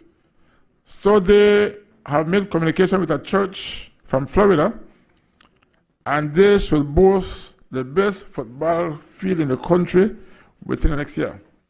If you have enough lights, it's going to be a good turf, bleachers, everything. So Sienbite will soon boast the best football field in the country, I believe. So with that said, I want to once again thank all those who are behind me, and we definitely have gotten the job done year in and year out. So with that said, again, Mr. Speaker, I support the budget of 2025-2026. Thank you. I recognize the member from Kaya Northeast. Mr. Speaker, I rise to support the budget for the 2025-2026 fiscal year, from promise to performance. Mr. Speaker, this budget is more of a roadmap of how we as a government are ensuring that our environment, our people, and our economy grow together. It is a reflection of the bold, progressive vision set out in Plan Belize, a vision we are not just promising, but delivering. Gratitude and purpose. Mr. Speaker, before I proceed, I wish to express my heartfelt gratitude to the people of Cayo Northeast, in San Ignacio, Moratown, Esperanza, Docron 1, Docron 2, Docron 3, Billy White, Los Tambos, Santa Familia, and the greater Spanish Lookout community for their unwavering endorsement and support. Your trust fuels my dedication to serve my constituency and the entire nation. And to Prime Minister John Briceño for believing in me and to entrust me with this ministry that encompasses a most important portfolio. Mr. Speaker, under this administration, the Ministry of Sustainable Development, Climate Change, and Solid Waste Management has been leading the national charge towards a more resilient, inclusive, and sustainable future for all Belizeans. Today, we stand before you as a central driver of our development agenda. We continue to deliver on Plan Belize. We the right on track. Through proper planning, sound environmental governance, and climate resilience efforts, this administration, through my ministry, is leading the charge of ensuring that sustainability is not an afterthought, but a core pillar of national progress. In the fiscal year 2024-2025, the government of Belize committed over $21.5 million in budgetary allocation, with an additional $34 million leveraged in grant resources under this portfolio. This fiscal year, this budget allocation to the ministry reflects $20 million to be complemented by a planned increase in grant resources leveraged. Just on Monday, I was approached by one person from the media and they asked if I was satisfied with the budgetary allocation for my ministry. And I recall working years ago in the Ministry of Agriculture, and I recall being told, if you don't ask for it, you don't get it. In my support of this budget, Mr. Speaker, I will highlight some key achievements of this administration through the Ministry of Sustainable Development during the last fiscal year and provide a roadmap of how the ministry intends to continue delivering on its mandate as outlined in our foremost plan, Plan Belize 2.0. Looking at climate action, Belize leading from the front. Mr. Speaker, Belize is now recognized globally as a leader in climate transparency and adaptation. We have put Belize back on the map. Take, for instance, in climate change, at the COPs and with the support of top negotiators and experts such as Ambassadors Carlos Fuller and Janine Felson, Belize continues to lead successfully, advancing on key priorities. We've led on championing more climate finance for developing countries, particularly SIDS, leading to the establishment of the Loss and Damage Fund. We've led on Article 6 of the Paris Agreement, as well as championed the need for technology transfers and capacity building. Through our National Climate Change Office, we became one of the first countries to meet the Paris Agreement's Enhanced Transparency Framework, submitting both our biennial transparency report, the BTR, and greenhouse gas inventory.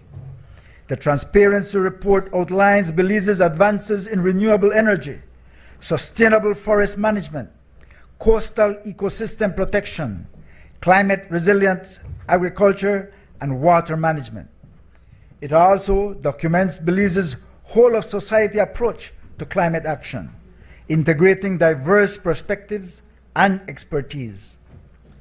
Mr. Speaker, in meeting our commitment to the Paris Agreement, we have also been working diligently to update our nationally determined contributions, or NDCs. We are pleased to announce that the Ministry intends to seek endorsement of the NDC 3.0, which will present greater ambition, outlining the priorities of 5 key sectors of agriculture, forestry and land use change, energy, transport, tourism and human settlements, and infrastructure in building climate resiliency in Belize. The NDCs also outline a pipeline of projects and initiatives of US $1.55 billion requiring financing over the next 10 years. These reports provide the backdrop for engaging global partners in mobilizing needed financing to continue to drive a low-emission development pathway for Belize. Mr. Speaker, we didn't stop or pause there. We trained over 80 public sector and civil society professionals, 40% of whom were women, in upgrading our emissions tracking system and empowered communities to shape our national adaptation plan. These actions are transforming how Belize plans, responds, and builds resilience to climate change across every sector.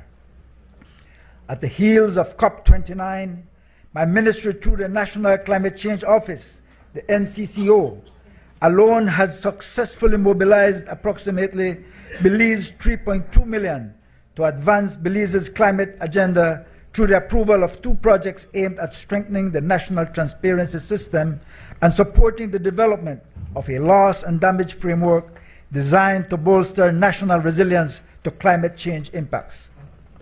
This is especially significant since Belize has taken occupancy of its seats on the Santiago Network for Loss and Damage Advisory Board on the Loss and Damage Fund Board for 2025. Belize is on the map. Belize obtained an additional $3 million for adaptation from the Special Climate Change Fund, the Adaptation SCCFA. This funding aligns with Belize's ongoing efforts to strengthen climate adaptation, particularly in areas such as nature-based solutions, climate resilience agriculture, and water security. Mr. Speaker, this is a testament of Belize's growing leadership in shaping policies and driving our national climate agenda on a national, regional, and global stage. And just to remind the leader of the opposition that whilst we have no allocation for adaptation on the budget, through leveraged funding, we have gathered all these millions of dollars for adaptation.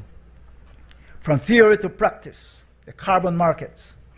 This past year, through our monitoring, reporting, and verification unit in the Forest Department, we completed Belize's 3rd forest reference emissions level to the United Nations Framework Convention on Climate Change. This report provides the benchmarks used to measure Belize's progress in reducing emissions from deforestation and forest degradation, REDD+, and enhancing forest carbon stocks and supporting the enabling environment for the implementation of the Climate Change and Carbon Markets Initiative Bill, which we plan to finalize and establish this upcoming fiscal year. So how can we benefit? Mr. Speaker, this Carbon Markets Initiative Bill is a critical legislative framework that will provide the foundation for the development of carbon markets for Belize. This will allow us to build investor confidence and catalyze private sector participation in climate action. We fully expect the bill to support the creation of hundreds of new jobs in the short to medium term and attract climate finance by facilitating carbon trading and investment in sustainable projects, all contributing to the economic resilience of Belize. Furthermore, Belize maintains its position in being one in a handful of nations that has achieved net zero emissions. That means absorbing more carbon than we emit, a status the nation should be proud to boast of. Mr. Speaker, realizing the environmental and conservation goals set out in the Ministry's strategic plan and Plan Belize demands deliberate strategic action to effectively mobilize and maximize our natural and financial assets. The Protected Areas Conservation Trust, the national leader in conservation finance, successfully launched Phase 2 of its conservation investment strategy. Over Belize $12.7 million are being invested in the Belize National Protected Areas system over the next 3 years. Since its inception, 9 NGOs have benefited from this program, including the Friends for Conservation and Development, FCD, whose allocation alone was over $3 million, with an additional 6 NGOs added in this last fiscal year. This financing stream introduces, for the first time, a government strategic allocation of $2 million, enabling a homegrown mechanism to enhance enforcement, communication, and public awareness priorities of the government of Belize to improve the national system of protected areas. In March 2025, PACT signed a sub-agreement with the Caribbean Biodiversity Fund valued at US $500,000, which will support the strengthening of gender mainstreaming in conservation in Belize. Looking at climate finance, bringing home the money. Mr. Speaker, through the Enhanced Direct Access Facility, we secured over $18 million, with $5 million already disbursed, directly benefiting 250,000 Belizeans, especially in Sarteneja, Belmopan, and Ladyville. This fiscal year will see investments in Dangriga and surrounds to address coastal erosion. We are finalizing another $2.8 million from our partners in Taiwan to strengthen our watershed and build capacities to access carbon markets, and pursuing a $20 million grant from the Green Climate Fund. In this fiscal year, PACT, in collaboration with the Ministry of Tourism, will roll out a Tourism in Protected Areas program valued at $2.5 million over a 3-year period to jointly finance tourism enhancements in targeted protected areas under the revitalization plan of Plan Belize to restore pre-COVID tourist arrivals initiative. Looking at water security and resilience, Mr. Speaker, water is life, and our National Hydrological Service ensured that life is protected.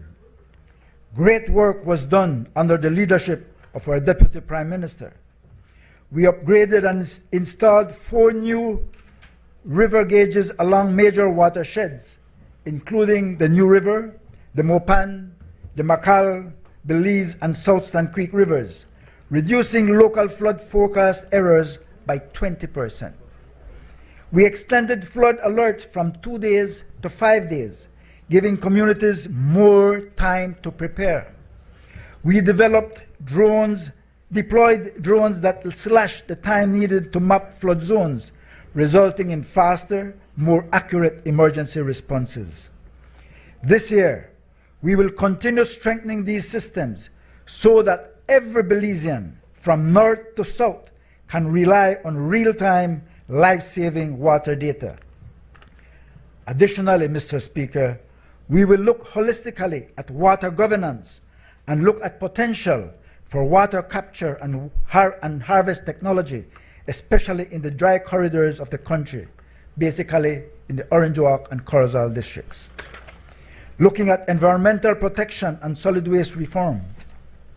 Mr. Speaker, in terms of waste management, we have expanded the Mile 24 Regional Sanitary Landfill, which now services over 55% of Belize's population.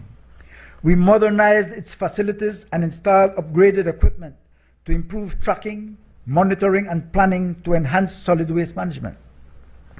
Furthermore, these strategic upgrades now ensures that over 52,000 tons of waste from the Western Corridor collected via transfer stations in major population centers, including San Pedro, Kikaker, Belize City, Borelboom, San Ignacio and Santa Elena, Belmopan, and Dangriga, are managed under environmentally sound conditions. The expansion is expected to accommodate waste from the remaining areas of Orange Walk and Corozal in the 2025-2026 fiscal year. Through the Recycle Organics program, 200 households participated in a composting pilot project and diverted 2.8 tons of waste in just 2 months. A storage facility was constructed, and a total of 25 collection drums were donated to mechanic workstations. This is a proactive measure under our waste oil recovery program to reduce the risk of oil spills and contamination of soils to safeguard ecosystems and public health. This year, we will scale our efforts, engage more communities, and explore waste to energy as a real opportunity for the private sector. Additionally, the government has managed to secure $4.5 million grant funding from the Jeff 8 ICOS Global Program to strengthen solid waste management and guarantee sustainability of the service. Mr. Speaker, these actions target directly the goal of improving waste management at the transfer stations under the Plan Belize 2.0.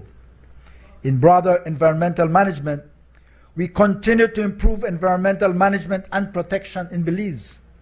Last year, we opened the first substation of the Department of Environment in San Pedro, bringing environmental governance closer to one of our most rapidly developing regions. We launched a national media campaign on environmental responsibility, Have Civic Pride, under the theme, Our Belize, Our Responsibility, Bin It. We mobilized a one-day national cleanup initiative collecting over 40,000 pounds of garbage, thanks to the thousands of volunteers across the country who participated and made the initiative successful. The successful implementation of the environmental clearance process in Belize has significant and multidimensional impacts on the livelihoods of all Belizeans, protecting essential ecosystems like the Belize Barrier Reef, supporting sustainable industries, ensuring transparency through public consultations, and attracting international investments. This fosters resilient, sustainable growth benefiting all Belizeans. Over the past year, the DOE implemented a risk-based approach to environmental management in reviewing proposals for environmental clearance. Of the 472 applications, 314 were granted environmental clearance. This demonstrates the Ministry's commitment to increasing efficiencies in the permitting process and to improve the ease of doing business in Belize. Compliance monitoring is also conducted on all projects and activities to ensure compliance with the environmental laws and conditions of environmental clearance. More than 400 facilities were inspected during this past fiscal year. Although the results vary, it was evident that the DOE needs to continue its efforts in ensuring that all facilities meet domestic standards, especially those in close proximity to water bodies. In supporting the development of future environmental leaders through our partnership with the University of Belize, a total of 11 grants were awarded to UB students to engage in scientific research to bolster environmental data sets. Looking at forests, fires, and the Million Tree Initiative, Mr. Speaker, the Forest Department currently manages 12 long-term forest licenses under active stewardship, driving both economic growth and sustainable development. Through the export of approximately 340,000 board feet of hardwood, the department has generated $3.5 million in revenue, creating green jobs and contributing to a more sustainable and resilient economy.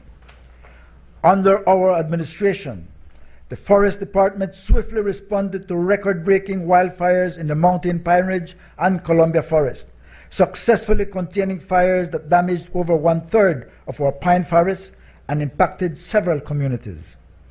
Our proactive fire management approach, including strategic prescribed burns, continues to protect our forests and communities. We have also safeguarded the Mountain Pine Ridge Reserve from the destructive pine bark beetle, significantly upgraded forest roads and facilities, and provided essential equipment to enhance operational efficiency. Our commitment remains firm. Under the Million Tree Initiative, a cornerstone of Plan Belize 2.0, we will plant 50,000 seedlings this year and scale up to 200,000 annually. This initiative will create jobs, support biodiversity, and bolster Belize's climate resilience. Furthermore, through the National Landscape Restoration Strategy, supported by the Belize Fund Government Strategic Allocation Project, we are actively restoring 130,000 hectares of degraded lands, promoting sustainable growth and ecological sustainability for current and future generations. We are also keeping the wild alive. Mr. Speaker, under the Enhancing Jaguar Corridors and Strongholds through Improved Management and Threat Reduction Project, in collaboration with our NGO partners, like the Corozal Sustainable Future Initiative and the Yache Conservation Trust, we successfully tagged and are tracking the movement of 4 jaguars across the Belizean forest landscape. Our capture and release program facilitated the relocation of 5 problem crocodiles just this year, reducing the incidences of human-wildlife conflicts. As my ministry moves to finalize the Wildlife Protection Act this year, Let Them Fly Free national campaign, we will be launching to reduce illegal poaching activities, and so our sustainable development and SDGs come next, Mr. Speaker. Our administration proudly presented Belize's voluntary national review at the United Nations, showcasing our commitment to aligning national priorities with the Sustainable Development Goals. We ensured that voices from civil society, youth, academia, and the private sector were heard on the global stage, highlighting Belize's achievements and aspirations. Mr. Speaker, we recognize that beyond policy and planning, tangible investments in our communities are essential to improving the lives of our citizens. And that is why, through our partnership with the International Organization for Migration and with financing from the European Union, we have delivered real, on-the-ground results. We constructed a polyclinic in Docron 1, built hurricane shelters in Santa Familia, Docron 1 and Docron 3, expanded and upgraded water systems, drains and culverts, and renovated and retrofitted schools in Los Tambos, Esperanza, and Billy White to also serve as hurricane shelters. Additionally, we equipped villages with a fire bowser and firefighting equipment. Altogether, these initiatives represent nearly $7 million Belize in community investments, directly enhancing resilience, safety, and quality of life across our rural communities, directly benefiting more than 5,000 residents. Thanks to the Republic of China Taiwan's support, we launched the Flood Warning Capacity Improvement Project, equipping leaders across 10 communities as certified first responders along the Makal and Belize rivers, enhancing our emergency response capabilities during extreme weather events. This is Plan Belize 2.0 in action, delivering tangible results and building resilience for all Belizeans. Now, looking at biodiversity, our natural wealth, our natural asset. Mr. Speaker, our National Biodiversity Office supported 18 co-management partners and 24 protected areas, mobilizing over $3.3 million in external funding. We advanced legislation, built national conservation frameworks, and initiated financial planning for biodiversity governance. Belize is protecting nature. We are showing how nature can pay for itself and uplift our people. Right. This year, we will roll out site-specific business plans, formalize co-management systems, and pass legislation to strengthen the National Biodiversity Office as a cornerstone of environmental governance. In the upcoming fiscal year, we will continue to work with the Corozal Sustainable Future Initiative to explore the expansion of the Northeast Biological Corridor, connecting the northern protected areas with central Belize. Looking at the Escazú Agreement for public participation in action, Mr. Speaker, to ensure that all we do at the ministry is done in a transparent and participatory manner, we signed and ratified the Escazú Agreement.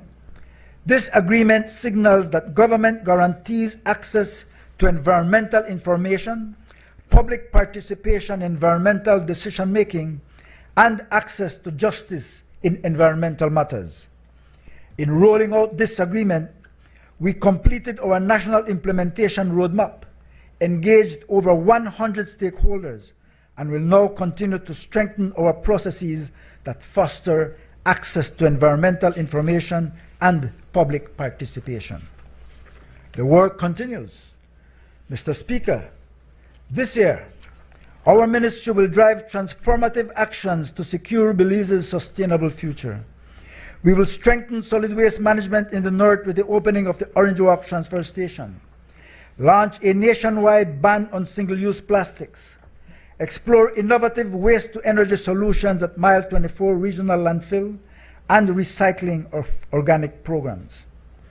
Through our climate finance unit at PACT, we will mobilize $12.7 million for conservation, and through reaccreditation from the Adaptation Fund, we hope to unlock an additional $40 million for climate resilience. Through the rollout of the National Protected Areas Business Planning Framework, NBio will support co-management partners in the development of site-specific business plans, enabling diversification of financing mechanisms and improving long-term operational viability. This will reduce dependency on public financing and foster economic resilience within conservation efforts. Again, our ambitious 1 million tree, One Future Belize campaign aims to commence the planting and distribution of at minimum 50,000 seedlings, increasing to 200,000 annually, significantly enhancing our forests and carbon capture capabilities. Additionally, we intend to pass the Carbon Markets Bill, which will enable private sector involvement in climate action through carbon markets. We'll streamline environmental clearances for green projects, update key legislation including the PACT Act, the NPAS Act, National Integrated Water Resources Act, Forest Act, and Wildlife Protection Act, and continue the impactful campaigns like the Have Civic Pride and Breathe to boost public engagement and awareness. We will strengthen our policy and strategy frameworks, updating the National Climate Change Strategy, water policy, and forest policy. Our new sustainability dashboard will track every investment and outcome transparently under Plan Belize 2.0. Finally, the ministry plans to enhance enforcement measures under the Forestry Act with the establishment of a mangrove unit, greater collaboration with NGOs on wildlife and forest protection, and an EIA monitoring body. All these will support greater protection of our natural resources, ensuring compliance across Belize. Conclusion, building the future we deserve, Mr. Speaker, this budget is a budget of transformation. It goes beyond mere promises, but delivers real results. Mr. Speaker, we are on track. We are leading the region in climate transparency, building hurricane shelters, cleaning our communities, restoring our forests, empowering our youth, and attracting millions in external resources. Our ministry, Mr. Speaker, is not on autopilot. Our ministry has a mission. It has a plan. As I move to close, it would be remiss of me, Mr. Speaker, to not acknowledge the hard work and unwavering support of the staff of the Ministry of Sustainable Development, Climate Change, and Solid Waste Management, fueled by the dedication of some 200+ public officers. I especially extend my gratitude to Dr. Kenrick Williams, the former CEO of the ministry, and in the same vein, extend a warm welcome to my new CEO, Ms. Milagro Matos, who has hit the ground running. By extension, I wish to recognize my hard-working executive committee from the Cayo Northeast and my super strong village councils for their hard work and support. Mr. Speaker, much of the work we have done comes thanks to the partnership and collaboration of our partners in development. We are building a Belize where no community is left behind, where nature and people thrive together, and where development is done right. We are transforming promises to action. And, Mr. Speaker, I also take this opportunity to thank the Honorable Prime Minister for his support in getting the road from Spanish Lookout through the Crown 1, Billy White, Santa Familia, and onto Billy Tree paved. The earthworks have commenced, and in less than 18 months, This road improvement should be completed, serving several communities and thousands of commuters and other business users. I also wish to thank the Honorable Julius Espet for living up to his promise and commitment for relocating portions of the structure of the Hallover Bridge for the construction of a bridge across the Belize River from Santa Elena to Santa Familia. The work has commenced, and when completed, it will facilitate access to several communities and at the same time cutting 7 miles between our municipality and areas beyond Santa Familia village. Also, Mr. Speaker, to thank the Honorable Anthony Mahler and the BTB for their support in the construction of the first phase of the first ever boardwalk along the Bacal River and the construction of the first of 2 filtration systems of grey waters emanating from the market area and before entering the Bacal River. Mr. Speaker, also thanks to the Deputy Prime Minister. Through his lands department, we were able to distribute 229 lots in Los Tambos village, and we have currently surveyed some 500 more in Billy White village. And also last year, we were able to hold a vital stats clinic at the Anglican school compound in San Ignacio, where we were able to provide some type of service to at least some 300 persons in just 2 days. Truly, the citizens of this country have recognized that this is an administration that turns promise into performance. And more is yet to come. With this tape and track, vamos bien, Mr. Speaker, I support this budget. Thank you.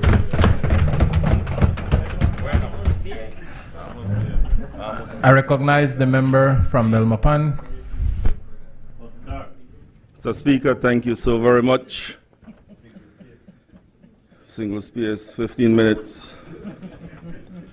Mr. Speaker and members of this honorable House, I rise before this esteemed House with a deep sense of duty and unwavering commitment and in support of the General Revenue Appropriation Bill 2025-2026. Mr. Speaker, this budget is not merely a financial plan. For my ministry, it is a national security strategy in motion.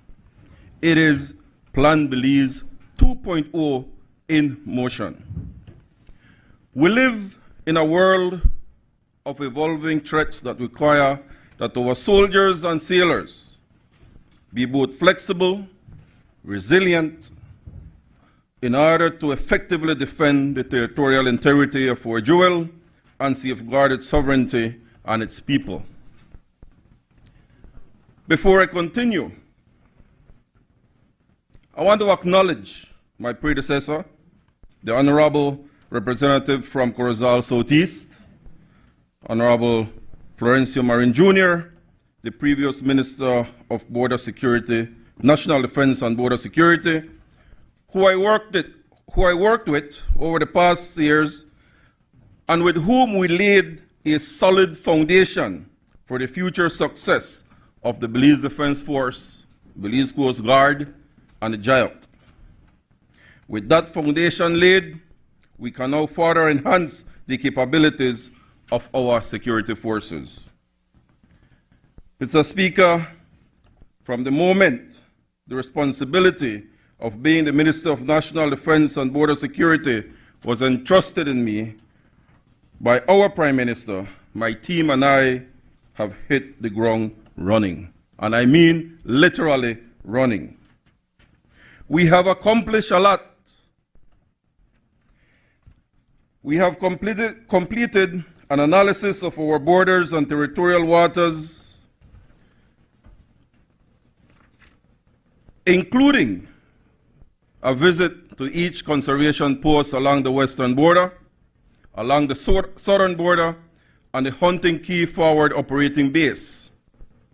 And I have asked and deployed the staff officers within my ministry to conduct an analysis of Yaweda Camp and the Sarstone Forward Observation Base, Operating Base. See, Mr. Speaker, for so many years, the Belize Defense Force camps were left to deteriorate to the point where we can't even repair anything anymore. It was a struggle in the first period. Myself and Minister Marin worked tirelessly to give the minimum to the soldiers of the BDF and the Coast Guard. Fiaweda Camp, Camp Belisario, Price Barracks, camps that had been abandoned. And it hurt, because I was part of the institution for over 22 years. And when I left, we never had that sense of despair. But we have worked, and we have worked tirelessly to ensure that the soldiers and sailors get what they deserve.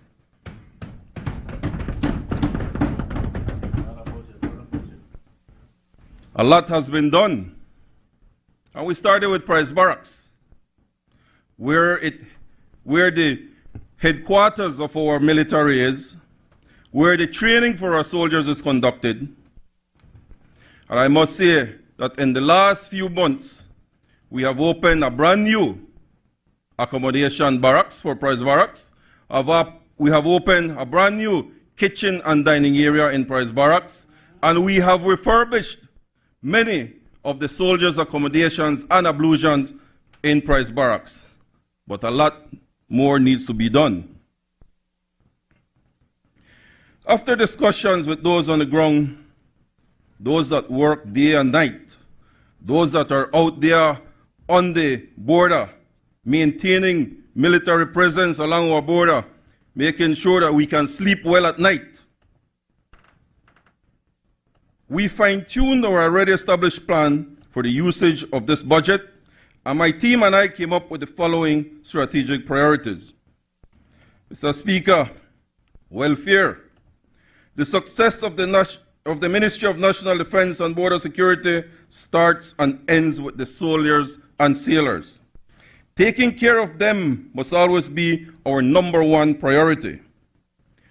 There's an old saying that goes, mission first, people always.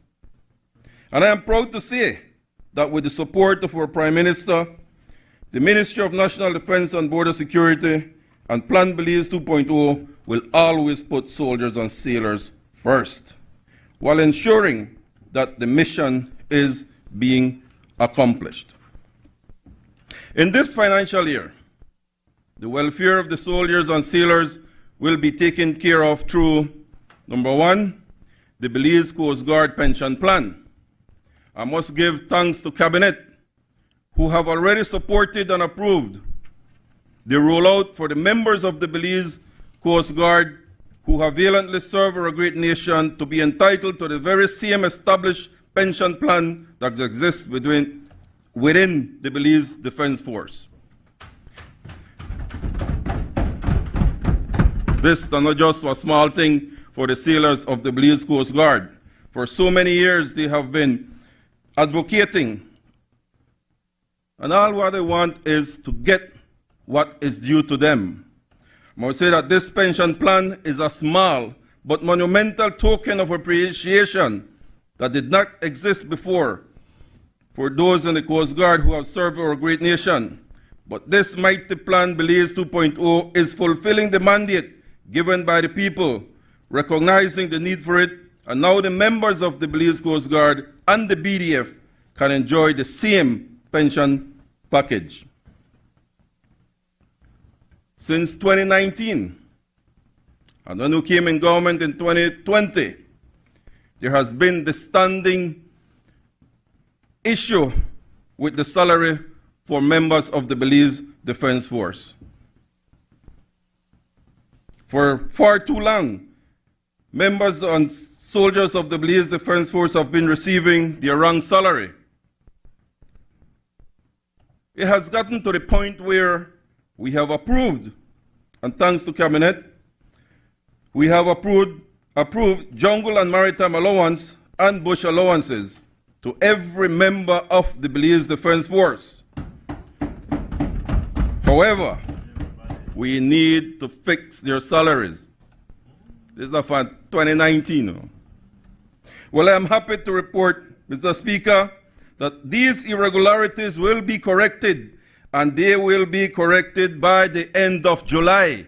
In the end of July, we will receive their just salaries and the 2 allowances that have been approved, retroactive, so a nicely amount that each soldier will be receiving at the end of July. Thanks to the Prime Minister and Cabinet, those who in the past, since 2019, have received our payment won't be required to pay it back. Cabinet approve and say, you know what, it will be given to them as wali ex gratia payment. Right? They have worked hard, they deserve it, and they will be taken care of. These are the BDF, you know. This is Belize, this is Plan Belize 2.0. These are the master plan of everything that puts people first. Never, ever. In the Belize Coast Guard, for so many years, we had similar issues. Wrong pay, increments are delayed for so many years. We have now put together a number of staff that will be solely responsible to making sure that members of the Belize Coast Guard get their salaries adjusted and get their true salaries by the end of this year. In continuing with Plan Belize 2.0 and People First mantra, a comprehensive analysis and overhaul of the rations and all those services that are tendered for the Belize Defense Force and Coast Guard have been conducted. It is simple, Mr. Speaker. Plan Belize 2.0 and this government will work, and it will work hard, it will work relentlessly to ensure that our soldiers and sailors are receiving only the best. In infrastructure, as I toured and visited the various camps in the country, we have identified the need for significant infrastructural upgrades.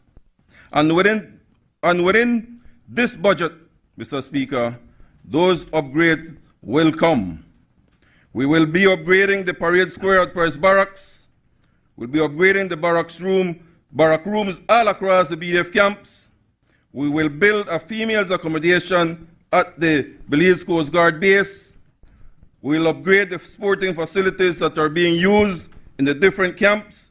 We're going to pave the road going to Big Creek Coast Guard base, and we're going to build a new kitchen and a new health care center at Fiaweda camp. All of these infrastructure work thanks to Plan Belize 2.0. These projects represent just a few of the infrastructural upgrades we will get done. In addition, we are working with our allies and partners across the world to access funding to upgrade our forward operating bases and conservation posts, putting priority to Cadenas OP that we lost in the wildfires of last year. In equipment and training, Plan Belize 2.0 is completely committed to allocating the necessary resources for the Belize Defense Force and the Belize Coast Guard to fulfill their mandate of protecting our great nation and its people. Several key equipment purchases will include weapons, ammunition, technological and force multiplying assets that are required to ensure that our soldiers and sailors, our men and women in uniform, have the equipment they need to accomplish their duties. Plan Belize 2.0 and this financial budget is also allocating the necessary resources to conduct an intake of 150 recruits for the BDF and an intake of 50 sailors for the Coast Guard. Early next year, another 150 soldiers for BDF and another 50 sailors for the Belize Coast Guard. For the first time, Belize will be hosting Fuerzas Aliadas in 2027, and this is an exercise that brings together special forces competitors from all across the Americas, and it comes with a lot of upgrades for infrastructure, and it is an honor to host Fuerzas Aliadas 2027 in Belize. Mr. Speaker, this plan is ambitious, but the plan is realistic. Plan Belize 2.0 has laid out the path and the framework, and it has allocated the necessary funds for the Ministry of National Defense and Border Security, BDF, the Coast Guard, and the JIOC to fulfill their mission while putting soldiers, sailors, and the people of Belize first. Mission first, people always. But I cannot stand here and support this budget without first acknowledging the great support that the people of Belmopan has given me. In the last elections, in the last national elections, the people of Belmopan gave me, for a second term, their approval, and it gave me that honor to represent them, to be elected as their voice, the voice for Belmopan, a city that continues to grow, to thrive, and to deliver real results. I must thank them from the bottom of my heart. As I moved around Belmopan and campaigned, we connected, we discussed, and we know that the way forward was through a People's United Party government and a People's United Party representative. I am truly humbled and honored to be that representative. This year's national budget, as outlined by the Honorable Prime Minister, sets a vision for continued recovery and development. My duty here is to speak on how this vision takes root in Belmopan, how promises have been converted into real, visible performance for our people. Mr. Speaker, few things are more symbolic of progress than bridges, structures that connect our communities and bring people closer. I am proud to say that in Belmopan, we not only build one bridge, we never build two, we build three. For over 13 years, residents of the J&W area of Belmopan suffered every time there was a flooding. Some of them are glad that they flooded because they not go to work. And the children were, oh, no class tomorrow because the bridge flooded. Well, you know what? Thanks to the collaborative effort of Minister Julius Espat and MIDH, J&W now has a spanking new bridge. No more will those people from J&W have to stay home because of any flooding. And we never only build the bridge. The road is being paved all the way from the George Price Boulevard all the way down to the community that has just been opened a few weeks ago. 5 years. In 5 years. You imagine that? These are not headlines. These are hard infrastructure projects that change the lives of everybody every single day. 50 new houses were delivered to proud owners. 50. In addition